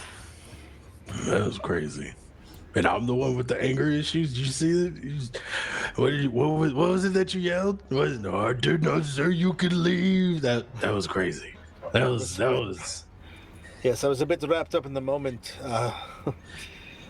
Much like you were, I'm sure, trying to ride it into the ground. That was very different. I've never seen anyone try to do something so brazen before. Hey, I didn't try. I rode it. Yeah, that is true. That is true. That was a lot of fun. Excuse me a second. I think I have an extra shirt in my bag. One moment. Yes. Please cover up. Oh, What? You don't like all this? Yeah. well, we are. And I look to Sai. And I'm just kind of watching to see what their reaction is. He's doing the Terry Crews like The pictorial dance. Peck pop. He's like, yeah. You know what? I'm gonna walk around like this for a little bit more. I think you'll notice that there's no hiding. Casimir looks a little uncomfortable. I think perhaps you should put your clothing back on. We don't want to have anyone else around here getting a bit alarmed. And again, he's looking at Sai. You're right. It's too much for the people. I get it. But Let's just rest and then get out of here.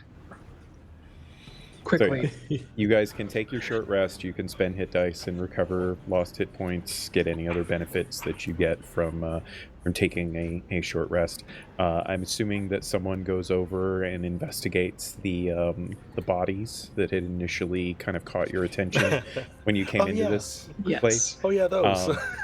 You discover that the bodies themselves are humanoid carcasses, but it's basically impossible to identify them at this point. Sai is able to fairly easily determine that they've been dead for probably more than 3 weeks or so. And just from looking at the tatters of what remains of them, it seems like that they are probably delvers, like people that are intended to be down here among the various people that are authorized to venture into the catacombs and learn new things. And so you don't necessarily...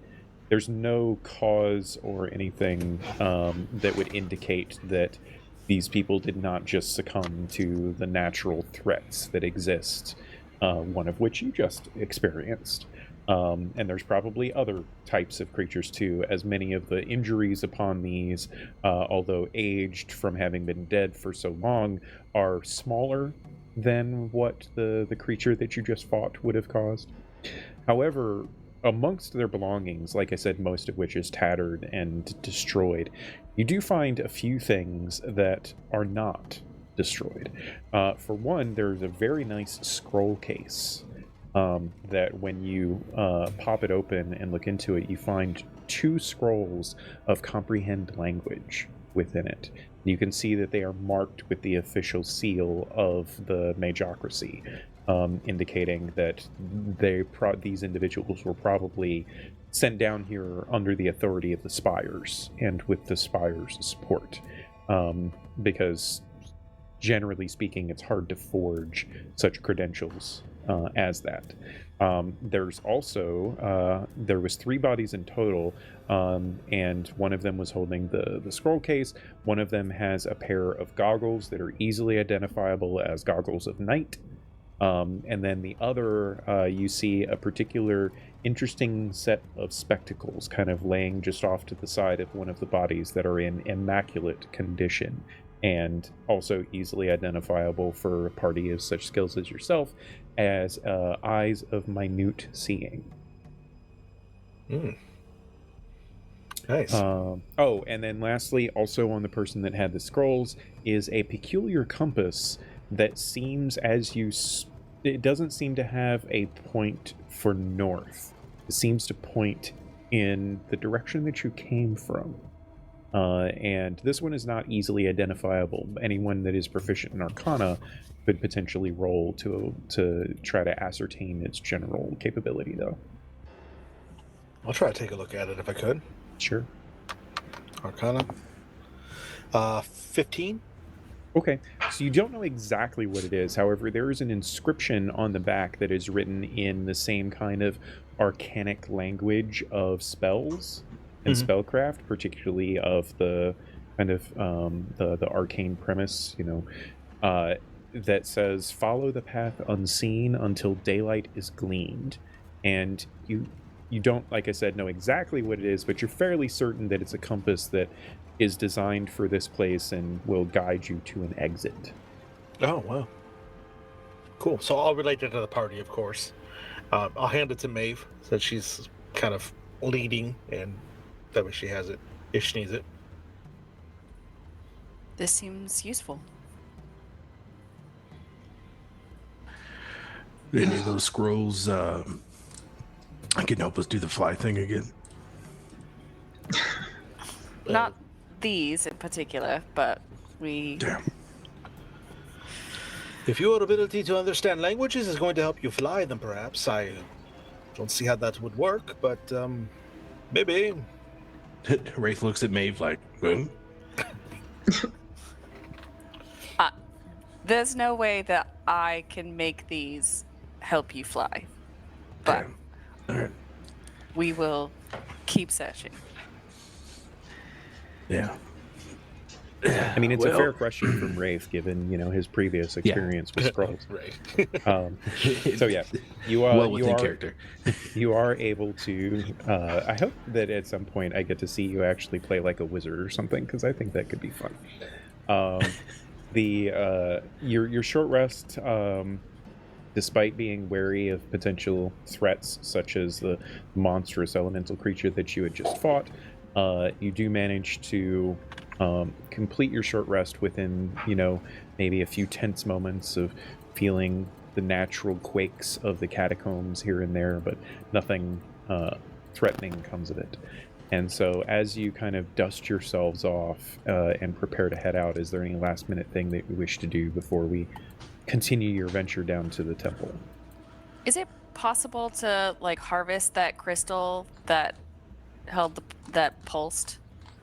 Do you have a bag of holding? I think you do. Yes. Don't you? Yeah. So I will say that yes, in the crystal itself weighs like 50 pounds. And it's large, but you can just barely get it to fit into the bag of holding. And yeah, who has that bag of holding right now? Is it Wraith? Yeah. Okay, so Wraith is very used to using a bag of holding, and he understands it intrinsically, and he puts things in and takes things out of it all the time. When this stone goes into the bag of holding, he feels it like thunk inside of the bag of holding. And there's a weight there that he doesn't understand, and he's like, you guys see that the stone disappear to the bag of holding, and then all of a sudden Wraith's arms drop a little bit, and he looks up in surprise. That's pretty hefty. That doesn't really happen a lot. I think it would be worth studying. Perhaps the initiative would be interested in it. I also feel a little sad for the creature, because I think that it wasn't malicious. It was simply acting according to its nature. Yeah, it's nature to bite your head off. Well, I believe we were all acting in what is our nature. You definitely were. I told you not to leave. That's it. You are really getting some mileage out of that, I can see, and that is all I'm right. going to say it at least 3 more times. Okay. Before we make our way out, I think if there's a moment when Wraith is hamming it up a little bit, Maeve would just go over to Casimir and touch his face and say, "It is no shame to act in your nature."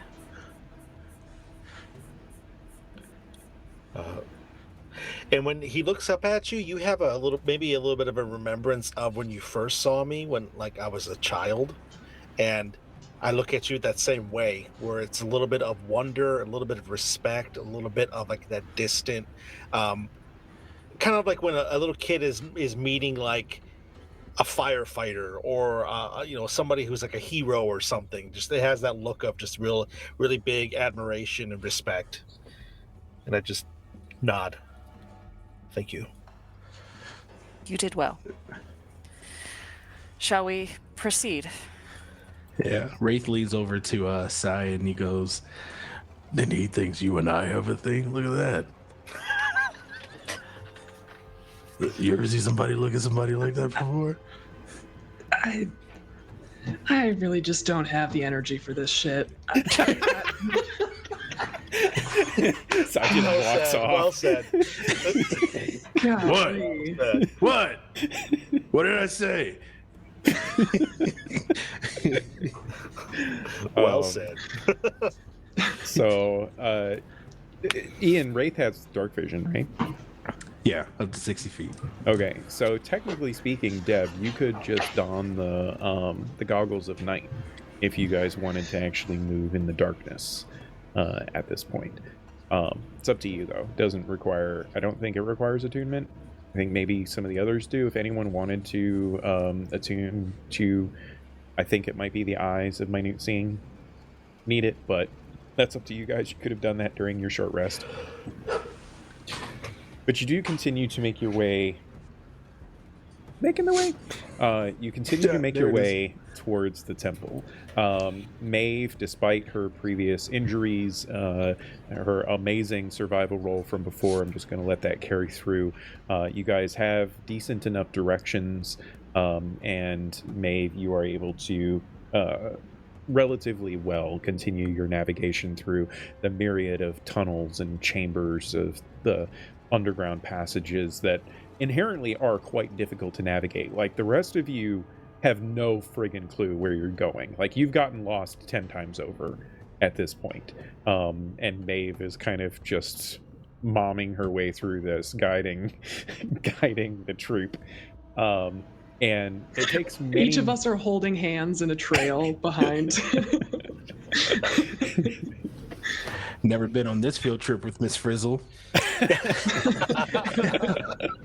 And it takes many more hours to navigate your way through the various passages. On the way, you do come across some more bodies of delvers. There is another pair of them that you find, and paying extreme caution after your previous encounter to investigating them, you are not accosted or anything like that. You are able to eventually, after some being careful and examining the bodies and such, discover the pair of delvers here have violent slashes and gashes upon their bodies, and the wounds themselves seem somewhat familiar to you. And there are remnants of black ichor in the wound and in the carcasses themselves that indicate that they were poisoned, while most of their equipment seems to have either been sacked or taken. You recognize, particularly Casimir, recognizes the work of members of the cult upon these bodies. Great. We should definitely be on our guard. It would seem we may not be alone down here after all. I didn't for one moment think that we were alone down here. What is it? Place What, is another crab awful. thing? No, my friend, it is not the crabs. This may be a little bit of a bigger catch. Although that is a matter of perspective, I suppose, because that crab was quite large. He's talking about a rock lobster. Nice. I'm glad Rock somebody lobster. finally picked up on I made a rock lobster. It took 2 hours, but somebody it picked might- up on it. In my defense, I picked up on it earlier. There was just no moment to pull it out. Yep. Gotcha. Okay. Yeah, Casimir actually looks to you a rock lobster. Yeah. Yeah. Yeah. There's like, I remember this one time, this was before, just a couple other things ago. We used to go to this place and they'd have a bunch of them. There was like 52 of them. It was crazy. 52 of these Yeah. rock lobsters. Yeah. We were at the beach. It was crazy. I don't want to talk about it because I would start throwing up again because of the water. Right. If you don't mind me, may I ask you a question since we are walking along here? We already did. Uh-huh. You are observant. No, I wanted to ask you something a little bit personal. I believe since we have shared combat together twice now, that I might be able to ask you a personal question. This is a little bit more important than what is your favorite color. It's fine. I'm a little afraid, but keep going. All right. I couldn't help but overhear you and your friend Sai. You had a conversation about how no, you would never. You are not interested. They are not your type. All of this. So, what is your type, Mister Wraith? Casimir, you hitting on me? Maybe. Noted. And he's gonna pat you on the back, and he's gonna boop your nose, and he's gonna go, "That's cute," and he's gonna walk away. Casimir looks very confused. He's like, Yeah, but then here's the thing, right? Yeah. Because he's just playing with it. He's gonna walk ahead of you. He's gonna turn around and he's gonna look at you, and he's gonna do the pectoral dance again, and then just laugh and then keep walking. I noticed that, and then I look to Sai real quick, like, did they notice that? No, very, very specifically, they did not. And then Casimir is going to walk a little bit quieter, maybe towards the back for a little while. Nice.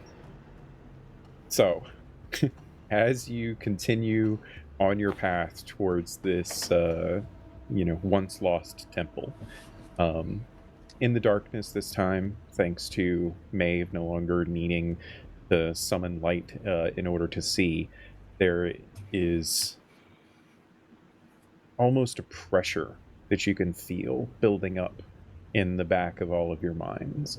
The jovialness that you have been presenting to one another in these potentially dire circumstances has held it at bay, but the closer and closer that you get to the temple itself, it starts to impose upon all of you. And eventually, after hours and hours of travel and a uncertainty of just how much time has actually passed, hunger perhaps setting in a little bit as you don't really know when dinner time is or anything of the sort, you eventually find your way towards what is a familiar sight for Maeve. Hidden away in this immense chamber of earth and sand, as if the catacombs themselves were built around it, stands the entrance to the temple that you were looking for. Flanked by massive pillars with runic inscriptions upon them, there is a shimmer of radiant power that kind of glosses between the two pillars itself. Everything beyond those pillars, deeper into the opening of the temple, which doesn't have any door, it's merely an archway, seems muted from color. Now, you're looking at everything through dark vision, which is inherently muted itself, but your dark vision is telling you that something beyond this radiant barrier is almost like a ward, preventing anyone from being able to enter. And as you approach, you can see that there is a rippling in this ward. And and the cavern itself feels ancient and feels as though no one has tread down further than where you are now in many, many eons. As you move closer and closer to it, Maeve, you can feel the mimetic crystal, in whether you're wearing it in your or having it in your pocket or wearing it around your neck because it is attached to a chain. You can feel it almost resonating, like when you flick a crystalline glass, and it has that slight hum to it, and the glass itself has a physical movement about it. You can feel that in the mimetic crystal that you possess. And almost in a similar fashion to that, the black energy that courses through Maeve's staff seems to move and resonate in the same way as you take each step closer and closer to the temple itself. You get within a few feet of this radiant barrier, and the mimetic crystal almost lifts off of your skin, Maeve. And as it does so, the barrier morphs and changes, allowing an opening that is roughly humanoid sized to appear within it. Uncertain of how long that is going to stay open, you rush your companions in before stepping in yourself, and once inside, everything changes. Once you move beyond the edge of this barrier, your dark vision is no longer functional, for lack of a better word. Everything is illuminated. You know that it's still darkness within this space. You saw it from before, but somehow you are able to see everything around you with almost perfect daylight clarity. There is no warmth to the space. There is no external light that you can see. It is simultaneously dark and illuminated in a way that perhaps only Cze can truly fully appreciate. As Cze, you understand just from stepping into this space that you are stepping into hallowed ground. This place is dedicated to an ascendant. You don't know who yet, but you can feel their power, you can feel their authority, and you can feel their acceptance to you being here. And as you move through this opening entrance to the temple, Maeve, you get a flashback to your previous vision that you had not, just hours before, the night before, maybe a day at this point. And your understanding of this place as a holy institution kind of starts to coalesce in your mind, but you also know that this is a tomb of some kind as well. There's someone very important buried here, or entombed here, and you have an innate desire that is what you are here to find. And as you move through the interior of this vast sanctum, you can see that there are frescoes that cover the walls depicting grand ceremonies and rituals. You can't understand what the ceremonies and rituals for. There is some inscriptions upon it, but it is written in an archaic language that none of you are capable of understanding. Would anyone like to use one of the scrolls that you have to potentially try and understand it? Or does anyone have an ability also that duplicates comprehend language in some other way? No. I have... Well, okay, so I've got the rod of amanuensis. Yes. So we can use that to, I guess, copy what we've seen. So the rod of amanuensis will let you copy like documents and things. Okay. It's not going to copy giant murals upon walls and Fair. such. So okay. It's not like a Polaroid camera. right, no, situation. it's not a Polaroid camera Okay. situation. It's a fair question. I make some weird magic items, and this qualifies as a weird magic item. So, Hey, Maeve, do you? And you can 1,000% say no. Do you mind if I use one of those fancy dancy scrolls to read this? I'm just genuinely curious. Of course. Yeah, okay. So what? Do I just read it, or how does this magic work? So you I'm are not quite rogue. sure that is how it works, but You are rogue of sufficient enough level that and this is a basic enough spell that you are able to do this. But go ahead and roll a intelligence ability check for me, please. Actually, I'll let it be intelligence or wisdom, whichever's higher. I'll give you that. Okay, I'm gonna go wisdom, and that's a nat 20 for a 22. Nice. So, strangely, you have no idea the words that are coming out of your mouth. You look at this writing on this paper, and it's gobbledygook, and you just spew gobbledygook, and it instantaneously works for you.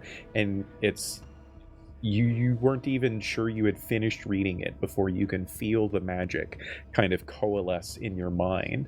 And all of a sudden, as you are looking up and around, everything still looks like gibberish to you. You just move over to the wall and place your hand upon some of the writing, and without it changing for anyone else, it visually morphs for you, Wraith, into a common language or any of the languages that you can understand. Whichever one that is entirely up to you. But the text itself, wherever you place your hand, kind of changes and alters and morphs itself into something you can read. And you very, very quickly get a vivid recognition of the various ceremonies and rituals and all of these grand depictions of worship and power in their religion. And eventually you reach a spot where you see a immense humanoid being in an artistic rendition hovering above a number of other humanoids that are in a not kneeling state, but a state with their arms raised high in praise to this iconic being above them. And through your understanding of the writing and just somehow weird precognitive ability to understand the scene in front of you, you recognize the congregation of worshippers giving praise to the icon of nature herself, the Ascendant Cordelune, a being that Wraith is not overly familiar with, but somehow in this moment, he even gets a sense of calm about that recognition and knows that Cordelune is there to protect him. And that this place, as all of you see Wraith kind of looking around in awe and wonder at this place, you know, Wraith, that this is one of Cordelune's most prominent sanctums. And it has been lost to time. And you are the first beings to have set foot here in many, many thousands of years. Yeah. I think during that entire interaction, Wraith's kind of verbalizing what he's seeing, and he's kind of lost and distant. He knows his companions are there, but he's not paying attention to them. It's as if he was by himself in the room, and when that feeling of comfort and calm and protection kind of just touches him, he slowly starts to cry a little bit, and it's a feeling that he hasn't felt in a very long time, and doesn't know where to place those emotions as he's telling you what he's seeing and what this is and what's happening. It's also like hitting him in a place to where he maybe have shut off from himself. And I think after this entire interaction, he kind of like finds a place to sit, and he's just like, oh. Sai, you would be able to very easily recognize in what you have just witnessed for Wraith, a religious moment, having experienced something similar, maybe not quite the same, but experienced that same emotion at least before. But you would know something powerful has just happened to Wraith. The rest of you might be a little bit questioning of it, but I think could probably pick up on it very shortly thereafter. Sai would go and stand beside Wraith and just kind of look at him, trying to search his eyes, and just like radiate understanding without saying anything. He makes eye contact with you, and like the warmest smile comes across his face, and you've never really seen that happen. And he kind of like, I assume you put his hand on his shoulder, and he kind of grabs your hand and he goes, that was different. But this is an important place to a lot of people. Yeah. Is this what you feel with, like?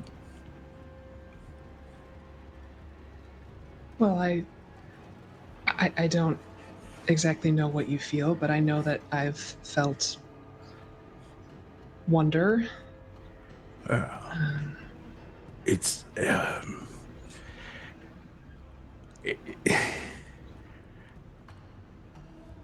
it's like walking into your home after being out in the deepest cold for a very long time.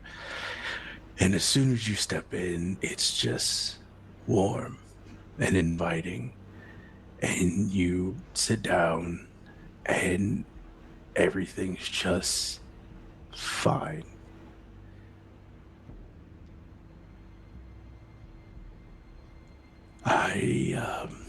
I've never had that. I'm glad you do now. Yeah. I'm just gonna sit here for a bit, if that's okay. Sai will just leave him be.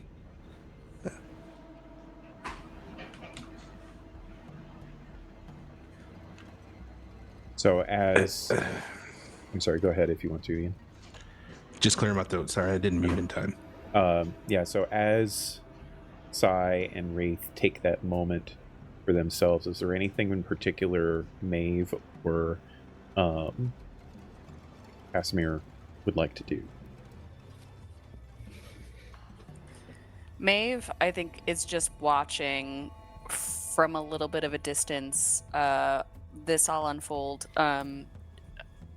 She was, I think, pleasantly surprised by Wraith asking to be the one to use the scroll, and is just kind of assessing how Wraith and Sai are handling this particular part of the mission. Okay. I would say as Maeve is doing that, that's when they get, when she gets an understanding of like the religious importance of this experience. So yeah, the moment of silence is probably important for her, I would think. What about Kev? What about Casimir? Anything in particular at this point? In this moment, he's just very quiet. He's watching the others, but he's also feeling a sense of unease that he's trying not to show the others because of his background, of the time that he has spent in and out trying to infiltrate different cults and expose them and try to destroy them, as well as a original interaction that he had with a cult in his past. He's uneasy and he's not really sure the best way to go about, but he's not going to burden anybody else with that, so he just kind of stands there and he just very self-reflective, very inward thinking right now, just off to the side, not interrupting anything that they're doing, letting them have their moment here. Great. Yeah, so you all take a little bit of time in this, and it's worth mentioning that this is not like as soon as you walk into the front door of this place, this is what you experience, right? This place is huge and cavernous, and so you have moved through several sections of this where you have seen different depictions, and as you are taking in this larger chamber that has so many of these frescoes within it, you get a better understanding of just how old this place is. There are sections of it that have been just completely faded to time. There are other sections that are perfectly immaculate that would indicate some kind of magic still holding sway all of these eons later that is keeping it visible and apparent to all of you.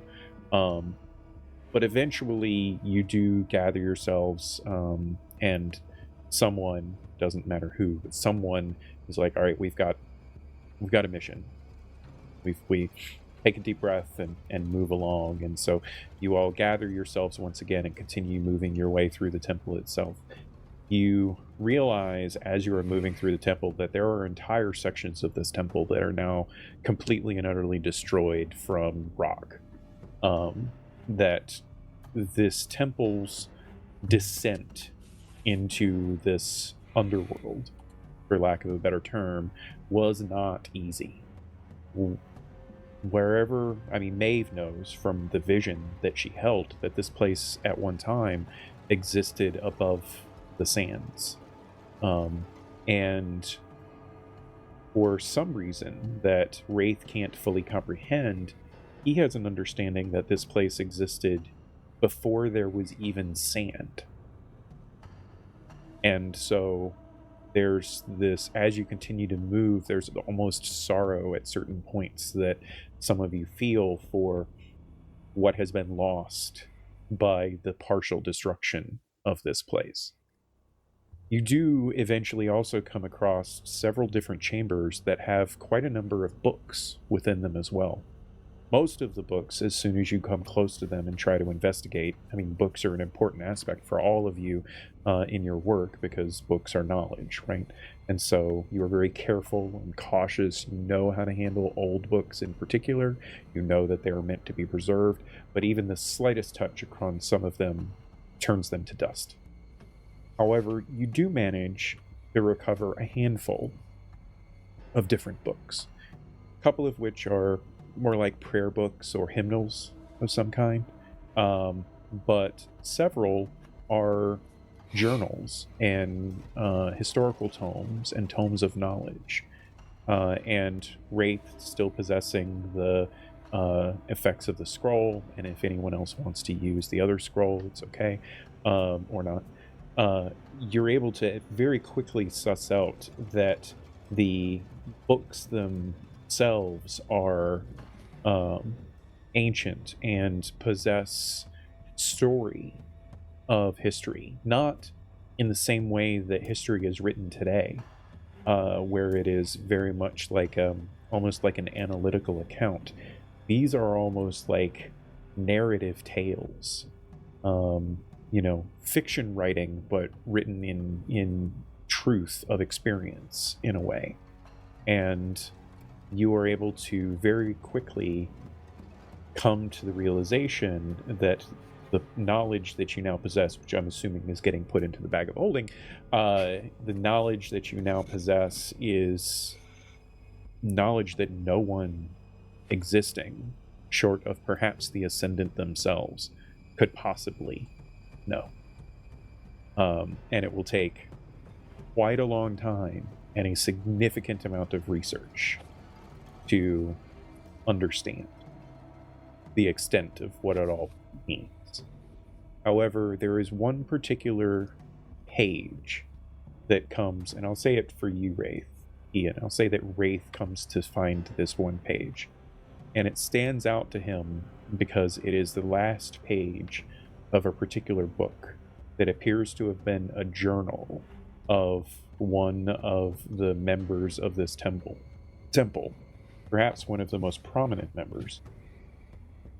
And the journal itself seems to be his lifelong accounting of his journey within the temple.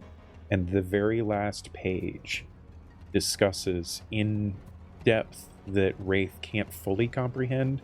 It's almost confusing to him in a way, where it discusses the atrocities of attempting to drain Coeur d'Alune of their power, and the manifestation that has wrought upon the face of Aubrath and even Ysterra. And the final line of this journal entry states, "If truth be sought, to the resonant grove one ought." And he doesn't know what that means.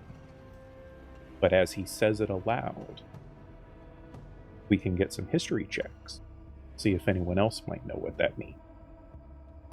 And Sai has advantage on this. This is definitely a Goonies moment. It's One-Eyed Willie, guys. He's a Goonie like us. 23. 14. I got a 9. And Okay. then there was Maeve. D&D Beyond.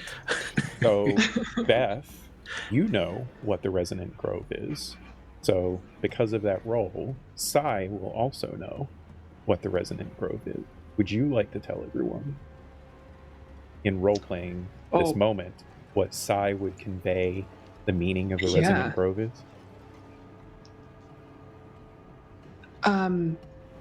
So it's interesting. The grove is a I guess it's the holy ground. It's like, well, sort of not far from here, I suppose, along the coast.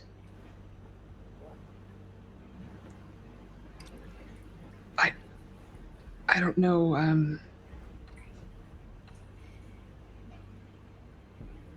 I don't know how to describe it, other than it's the place for anyone with any affiliation with any ascendant. It's thought to be a place where I guess the ascendants themselves were I don't know if born is the right phrase, but it's a place of great import. And if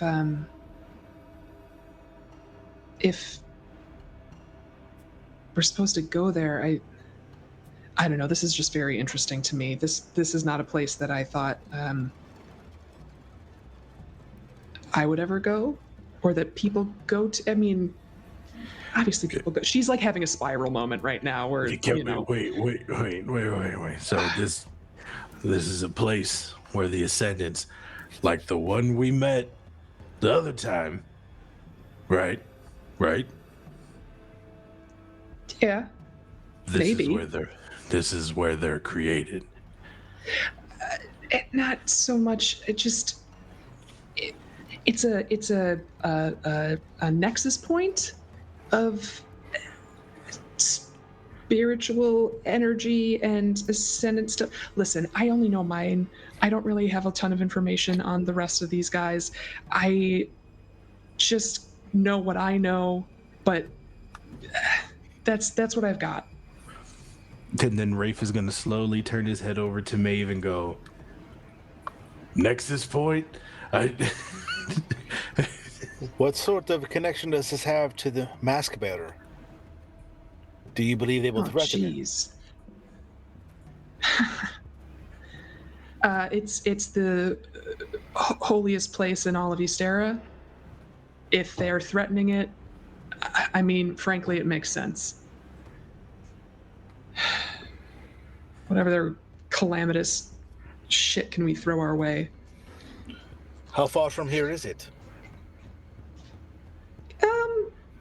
I don't know exact distance, and frankly, I don't know where we are right now. This is very We are beneath Algren. disarming. I thought we had known that. Well, yeah, I know that much, but just, I'd say with that It's- history it's- check, you would at least know that it is north of Abrath. You don't know exactly where. Right. But yeah, no, I think I would be able to. Yeah, it's north of Abrath. It's in Transom. I wouldn't say that it's close, but we've also traveled farther. So slowly looks at Casimir and goes, Nexus point. Like, I do not understand it either, friend. I'm lost as well. okay. Closes book, gently places it down. in the bag of holding, right? In the slowly places it down. So as you guys are standing there, continuing to like take in your surroundings and try to get an understanding of all of this craziness, you feel a tremor. But this one's different than the tremors that you have felt before. This one's bigger. This is not an elemental creature coming up to consume you. This is not Rafe daggers out. This is not like a simple, wake that the catacombs seem to have regularly. This is a feeling of power emanating from somewhere within the temple. There is a burst of power that ripples through the space around you, and you can feel it impact into you and penetrate deep within you, and you feel shaken to your core by it. And you know fundamentally that something has just happened.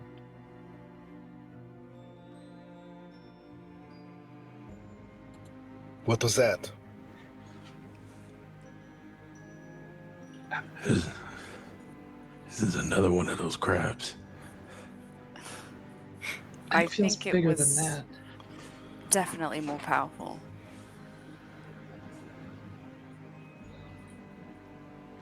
Is it okay?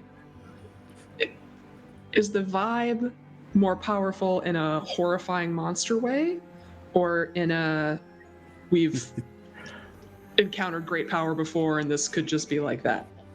Is this the Nexus point? I would say that Do I have for a Sai, feeling? Wraith, and Maeve, your experience with the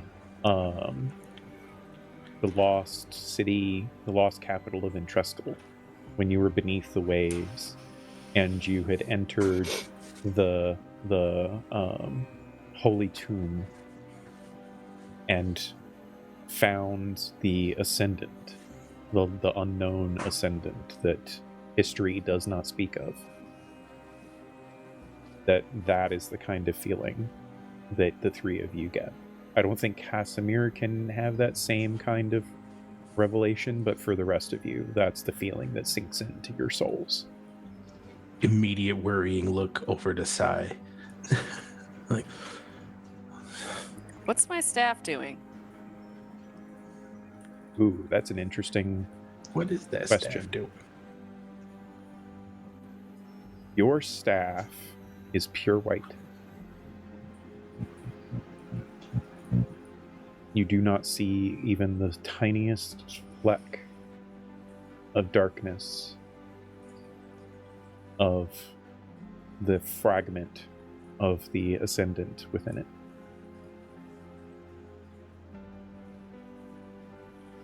Well, that's interesting. What? What's interesting? The piece of the Ascendant we met previously. It's not here right now. You can feel it. It's hiding, maybe?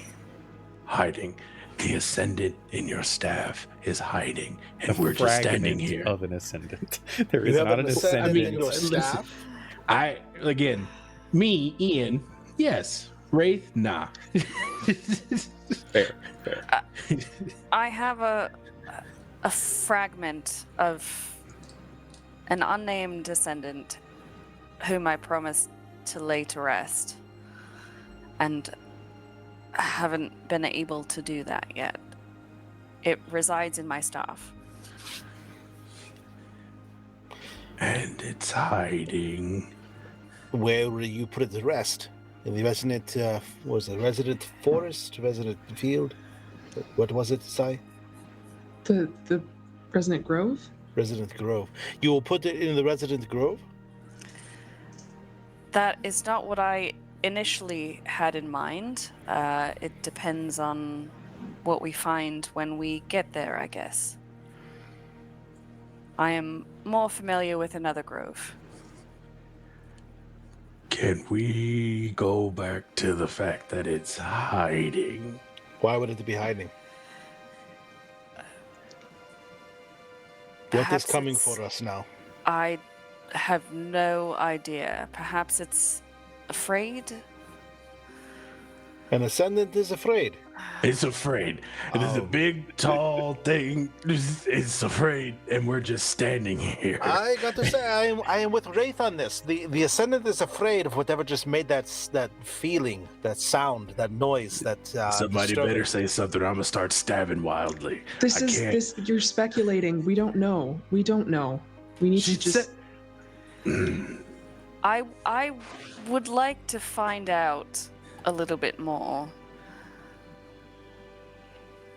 I think we should sneak through to see if we can find a little more information. Oh boy. Sneak through where? The temple or The temple to see if we can locate where this source of power is and what it's emanating from. Oh, can we check the compass too, Oh, and just see if it's pointing anywhere but the direction we came in from? Who's holding the compass? I think it was handed to me. Yeah. Okay. It is spinning wildly, like so wildly it's hard to even see the pointer Sure. of the compass. It's just a whirl of reflection within its housing. Yeah. So that either means we're exactly where we need to be, or we need to get out yesterday. We should start spinning in Yes. circles. Oh God. You know what? Let's just keep looking. Yeah. And Sai will just start walking, not far from anybody, but just Take a few steps and then look back and make Decisively sure that enough. everybody else is coming with you. yeah, like a little kid. I think Casimir and Wraith have a look to each other, just like, are we seriously about, like Scooby-Doo and Shaggy? We're like, are we seriously about to do this right now? I'm not going to ask Definitely which one looking of at each you other. are Scooby and which one is Shaggy. I'll be Scooby. That's fine. Scooby. Jinkies. Definitely Like, looking at for you real, like, dude? Oh, like, no, we just look at each other. We just have a moment like, what the? like, Hey, we were fucking doing this, aren't we? All right. So, I am gonna cast Pass Without Trace. oh, good. I'm glad Sweet. somebody has the Thank wherewithal to you. do something productive here. So, yes, you Boy, cast we're Path totally gonna Without die in Trace, here, man. and all of you manage to collect yourselves enough to start navigating your way back through the temple some more to try to Get out of here. investigate the source of this powerful emanation that has occurred. Everyone, please go ahead and roll stealth checks for me. You do get plus 10 from the pass without trace. May I tell you all a tale that I learned in the orphanage? It is when there is something scary and dark, you do not run towards it. That is what the dumb girls who get killed do. Casimir has disadvantage on the stealth check, so 25 for Maeve. Oh, shit. 26. Okay. Nat 20 plus 10 is 30, plus 5 is 35. I got you beat, buddy. I got a 42. what? Because I may have counted that wrong. My stealth is a plus 11. Hell yeah. That's Like, awesome. Plus 10. Then you can't get a 42. Wait, The most that you can get is a nat 20 would give you a Oh. 41. Okay, Not so that that's any better, but like just pointing out. Okay, even 40 because 19 on the die Okay. plus 11 plus All 10. right. Yeah. Even 40, yeah. Plus Uh, 11. Wow. You guys Shit. don't know where Wraith is Oh, I anymore? went. What? Your Sai is fairly certain Wraith has just abandoned them. It's fine. Yeah, we share that look, and then I look away for a second. When I look back, Gone. like I go to say something else, and he's just gone. I'm like, All you hear in your mind is "Rutro Raggy." yeah. So you guys continue sneaking your way through the temple itself. As you navigate through the passages, you get, with every step that you take, you get an even bigger sense of foreboding. And once you, particularly Wraith, I think, more so than the others, Wraith, you have an understanding, a feeling that you are reaching the center of this temple itself. This massive, vast temple extends even further beyond the center that you are at. But as you approach the center of this temple, you all find yourselves peering through another archway into this very large, cylindrical central chamber. And floating in the center of this cylindrical chamber is a figure, one that Maeve recognizes from her vision. A robed figure permanently rendered to an almost magical stone-like form that floats in the space, seemingly in a position of eternal rest, with their hands crossed in front of them, clutching a staff that runs almost to the full length of their body. On the crown of this staff is a crystal, very much like the one that Maeve possesses. Similar, perhaps slightly different, this one larger and more faceted. And as you all peer into the room, you also see a number of robed figures wearing masks, laying upon the ground in various states of pain or death. Have you ever seen any of the graphical depictions of, like, in a game, a human body just going ragdoll and perhaps getting flung across the room? Yep. That's what you see of all of these robed figures scattered around the room. And standing in front of the statue, you see a being, a person, a woman, made almost entirely of shadow. Long hair flowing, a skirt or a dress. It's hard to tell because their entire form is nothing but shadow. And as they stand there, they are looking up at this statue in front of them.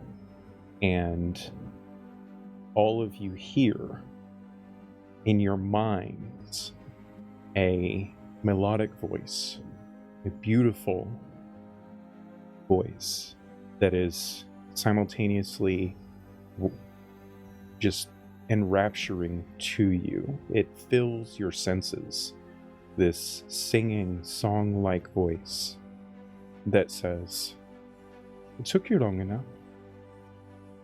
And each of you are instantaneously frozen unable to move.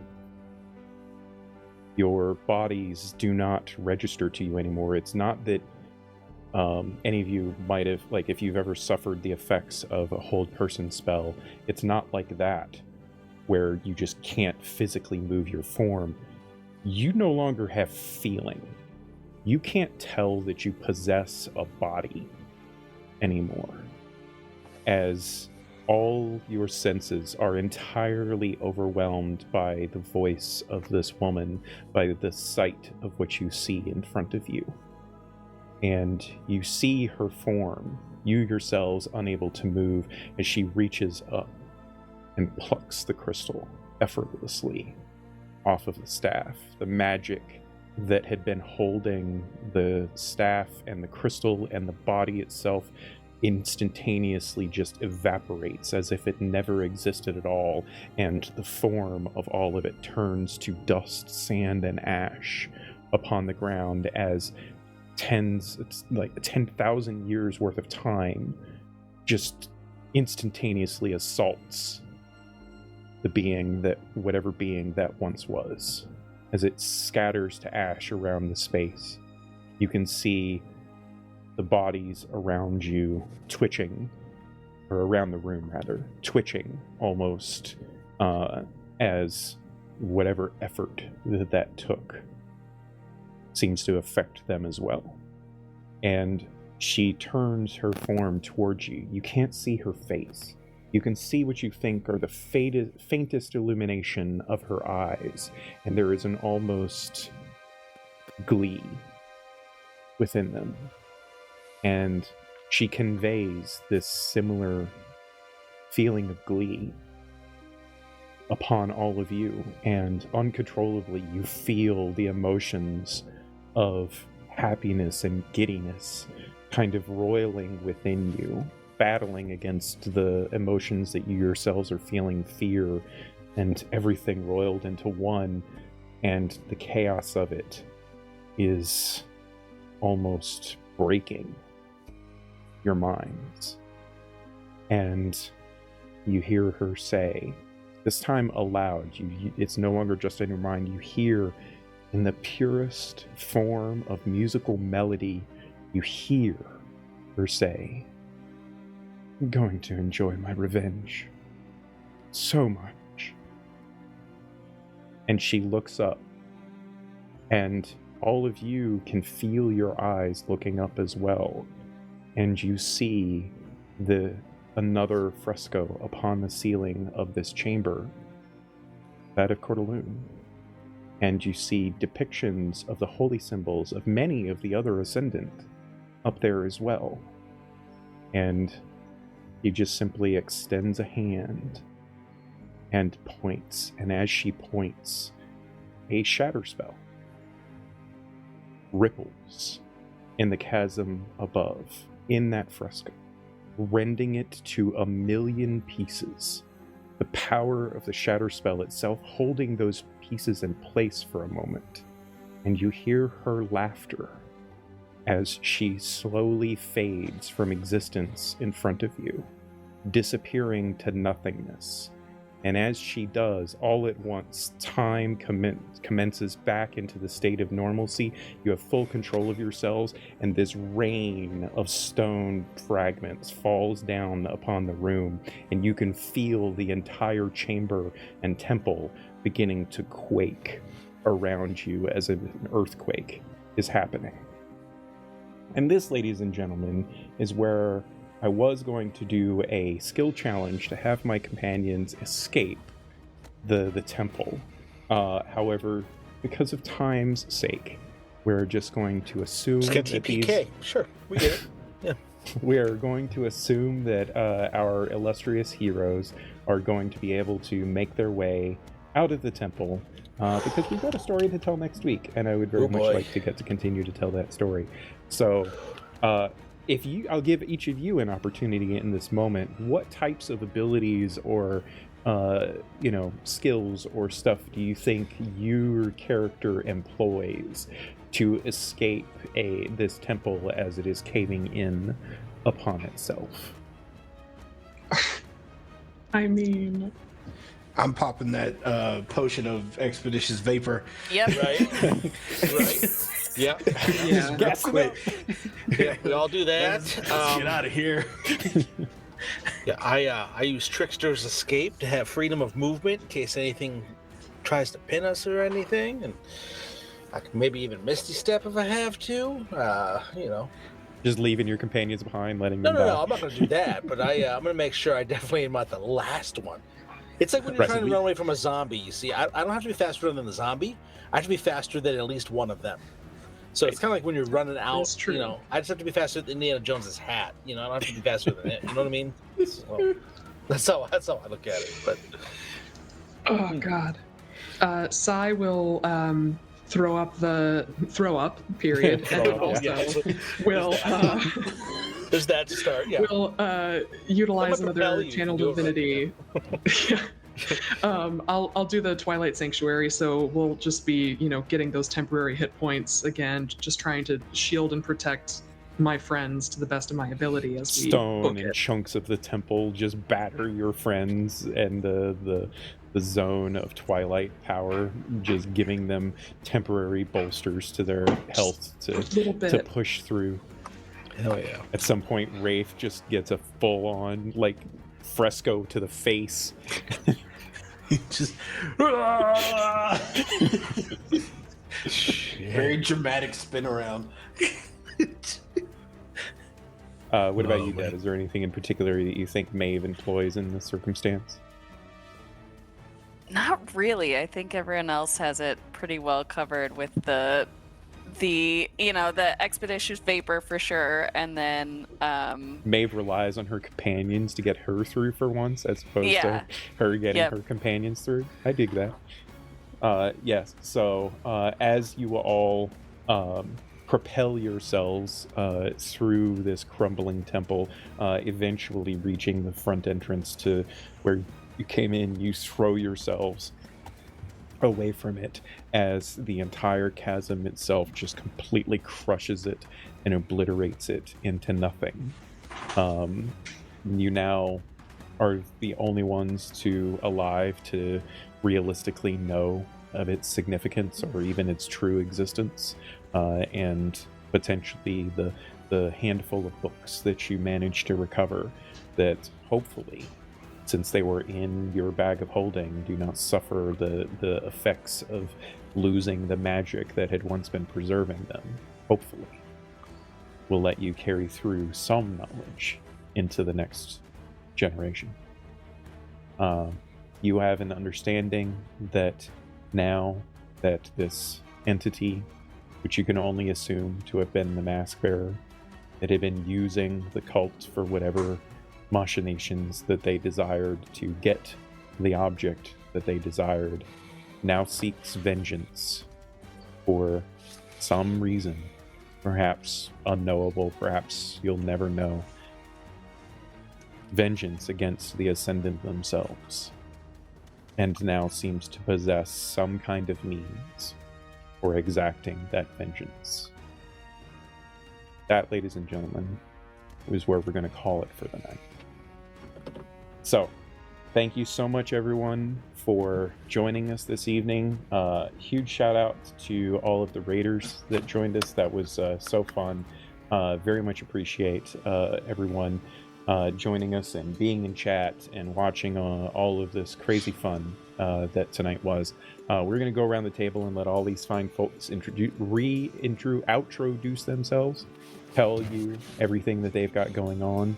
And for some of them, that's quite a lot of stuff. Speaking of a lot of stuff, Ian, oh boy, you got a lot of stuff. So why don't you talk about some of that stuff? Oh my gosh. I don't know how it got so much. Just hey everybody. It happens. I'm Ian. It does.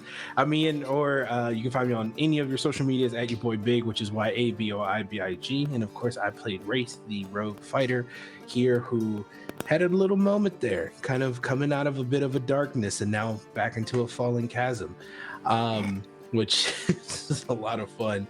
If you want to know what I'm doing next, definitely follow me on my Twitter. It's the best place to do so. Of course, I will be here next week, Wednesday, jamming out, continuing this wonderful story.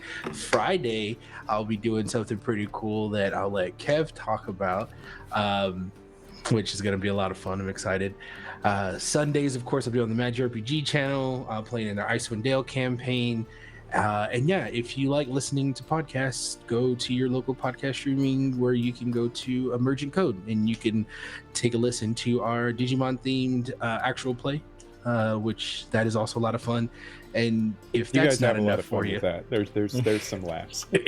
yeah, and if that's not enough for you, I'm having a continuous guest spot on the Fang Game podcast for their VTM game, San Diego by Night, where I play a lovely club owner by the name of Ramsey Thurbon III.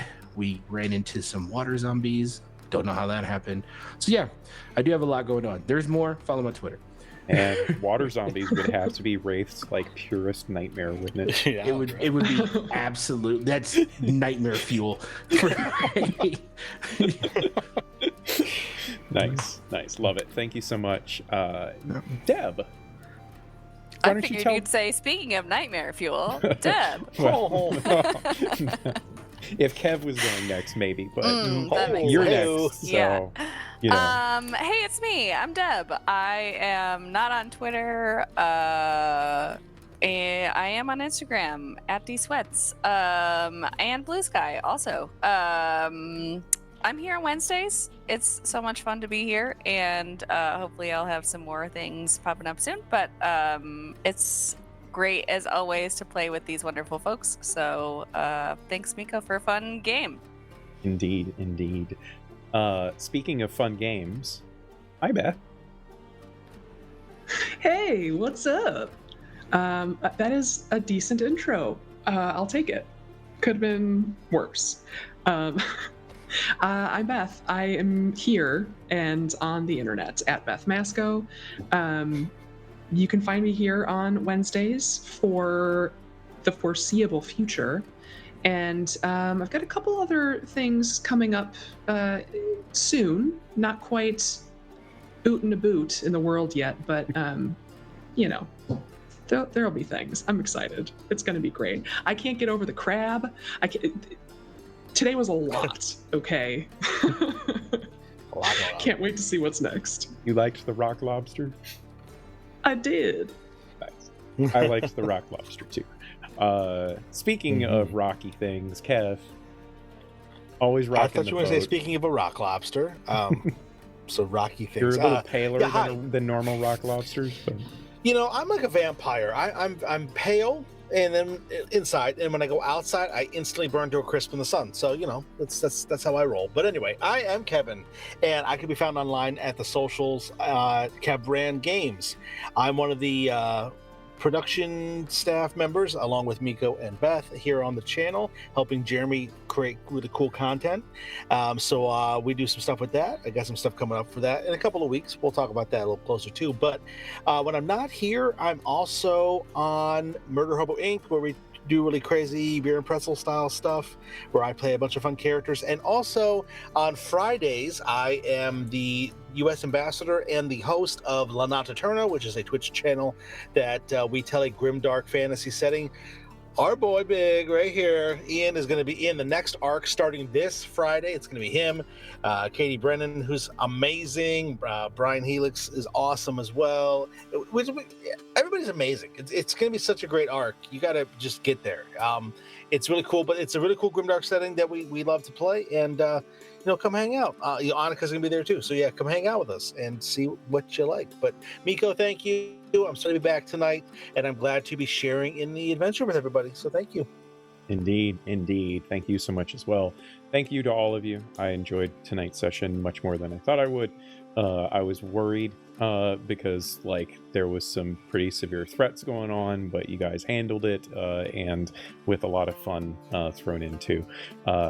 Particularly after last week, where you guys almost got fucking shanked, and it did not go as well in the aftermath.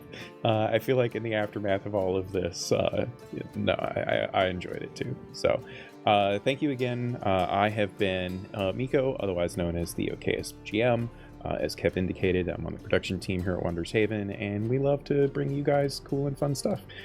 Shout out to our subs. We had a couple subs tonight, which is fucking amazing. Love you guys. And the raids were awesome. Speaking of raids, I guess I technically have to figure out who we're going to raid into tonight. I think it's going to be Dorktales, because we love Dorktales, and they are always they are always bringing the fun. Please join us next week as we get to continue telling this story, and also tune in Saturday, because there's going to be a pseudo-random one-shot that might be a little bit related to the story that we're telling here right now. It'll be Saturday night, 9 p.m. Eastern, and I've got a pretty fun little group of players for that, and looking forward to get to tell that tale. I will see all of you again very soon, I hope, and until then, please everyone, have a wonderful evening. Good night all. Thank you. Good night, everybody.